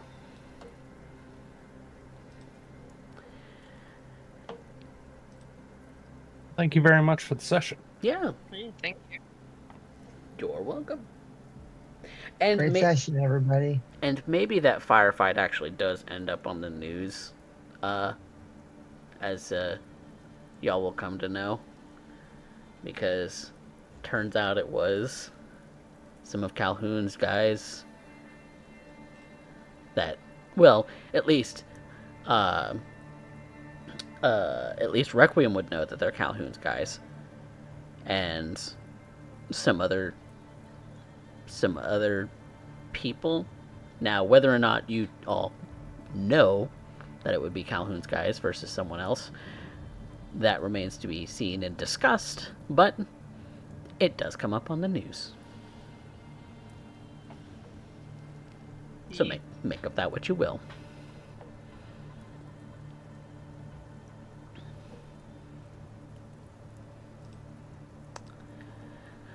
So, thank you all so much for playing tonight. Much appreciated. I am absolutely enjoying this game. I hope you all are too, because I'm having fun. It's a good game. Yes. It is. Much fun. I'm glad you think so. Cause Much chaos. You all know that I worry about whether it's a good game or You not do. because of just how much I improvise about this. But that's kind of my shtick. I improvise a lot. But thank you to my players for playing. Thank you in chat for coming around and watching. We appreciate everybody here. I know we didn't take a break in between, but I know that we started late, so didn't really want to spend too much time off air. But yeah. So let's talk about some improvement points, shall we? So, obviously, there's going to be an audience favorite picked from the lovely cast from tonight, but let's talk about what you all get as part of what I hand out. So, for the group,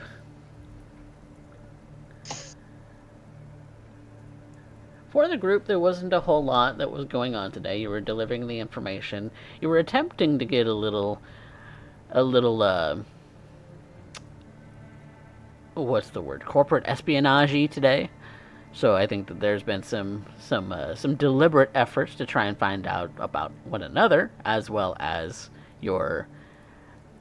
what I presume is your perceived antagonist, as it has become clear that you all do not like Die Hard. I've said nothing of the sort. You have said nothing of the sort, but Slideye is also Neither the have I. one who is job focused. Lou has made it abundantly clear, and while it's probably been off air more than anything else, Requiem is not Not a fan of the guy either. So,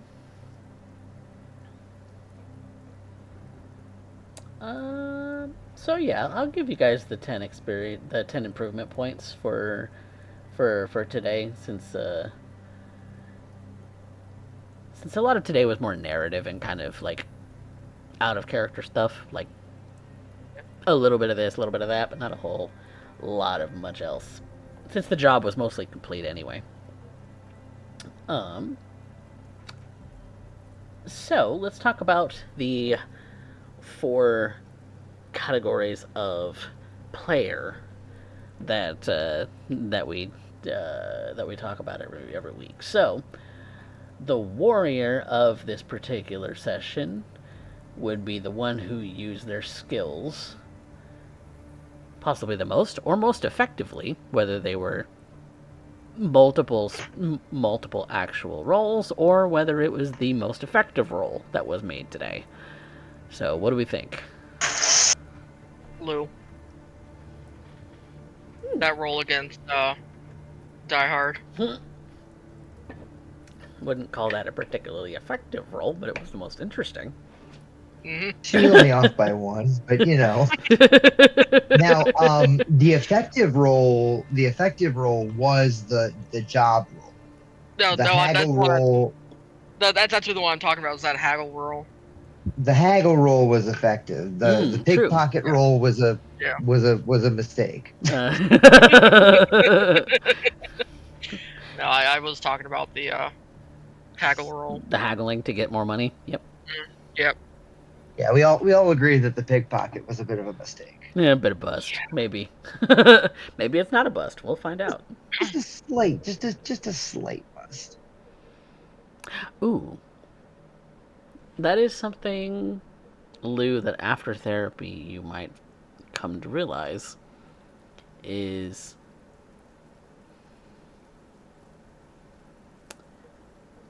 if you spend a little time listening in on that bug, is that Gestate it between sessions. We're doing points now. Yeah. We're doing points now. Yeah, we're doing points. Gestate. Okay. I will think of a little bit more for that, because that's something. Save it. Gestate. Something you need. Save it. Gestate. I'll pick it up next session. Okay. Then decided is the warrior tonight was Lou? Is that what I'm hearing? It was either that or me doing medtech shit. That is a contender. I'd give it up for whatever. Well, that's up to you guys. What did Derek say? What do you think, Derek?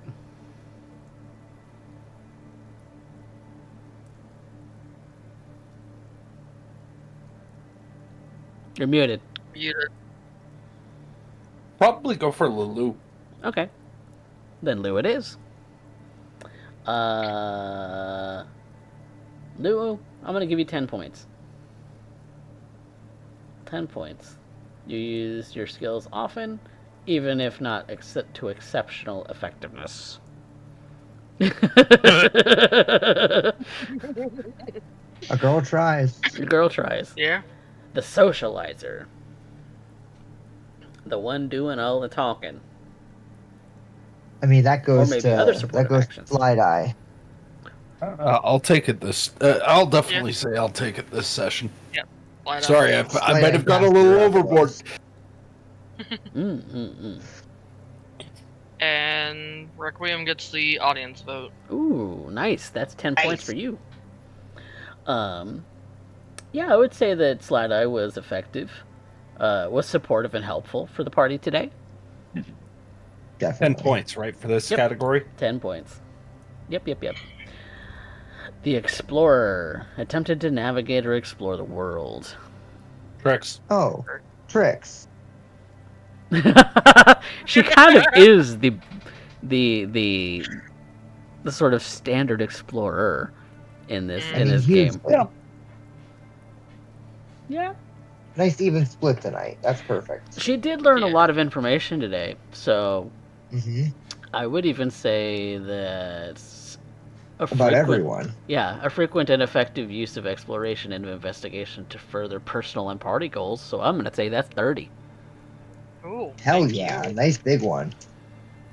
Yep, definitely lots of Trix action when it came to the information gathering shit. Beautiful. Yeah, I mean, multiple roles on that. Yep. Yep. And what about our role player?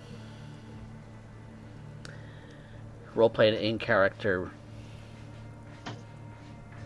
I mean, everybody's a really good role player here. Mm. I'd say Slideye. Yeah, I was about to say, I think it'd be me or Derek because of the 2 scenes we had together that were kind of good. Yeah, because that It would would be one of us. yeah, kind of essentially a best scene sort of a category. Yep. Yeah. Yeah, can you guys split it? Will you split the points between them? We could No, all Give them 20 and give them 10 each? No, I'll step away and acquiesce. Ooh. Yep. You Because sure? otherwise we could do an all or nothing. We gotta power you up somehow. You're still like a little baby. We gotta get you stronger. So Derek, did you want to all or nothing, high or low, or did you want to No, I am giving back. give it back to Requiem? No, wait. All right, Requiem it is. Yeah, I would definitely say that's role played in character all of the time, often effectively. So for 20 points, Beautiful. I would say there was a lot of good CJ roleplay today. Yes. Yes, you all are wonderful role players. It is very, very hard, I'm sure, to decide on who exactly had maybe the best scene to kind of give that a bit of a get a like our VTM spin on it, but also kind of like Mm-hmm. really solidify what really stuck out for you guys, because you're all fantastic role Mhm. players. Let's be real. But kind of I kind of think give it everyone got to be a little in their feelings in and in their their history that they a do. little in their history, in their element, in their Mhm. feels. Uh, I'm not gonna lie, I really loved selling for Slideye for explaining her history that you find Tricks. Yeah. So hope I really sold what Slideye was going through during that time. But Yep. with I didn't That's expect why I- Slideye to give it up like that. I was That's why I shocked. only I had was that one shocked when question. it started coming out of her mouth. Requiem was shocked that she gave it up like that too on the ride home. No, just Ayo, kidding. ayo, Copperfield, No, David I'm just kidding. Copperfield. If Requiem tried anything, there would be penetration. It would just be through his chest from her arm. Ayo. Well, with that being said, that concludes our session for tonight. Thank you all again so much for watching. If you have been enjoying this show on Twitch, you should go and check out YouTube. If you have missed anything, especially because I do post everything that we do here on this channel, whether it's D&D, Cyberpunk, or even Vampire the Masquerade from our previous campaigns, you should go and check all of those out, because they are a fantastic watch and an origin of some of the memes that we have on this channel. So go and give that a watch.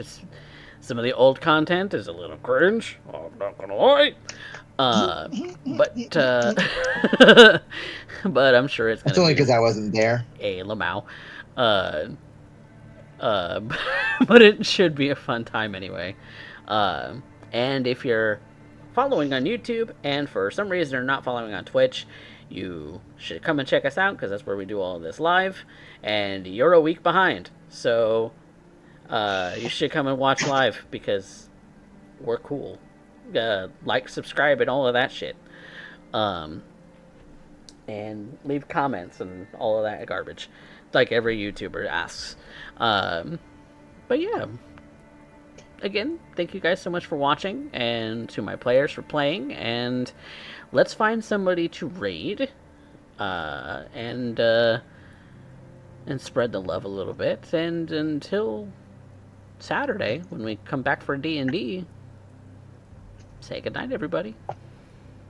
Good night, Night. everybody. Good night. Macaroni sounds. Yeah, macaroni is good.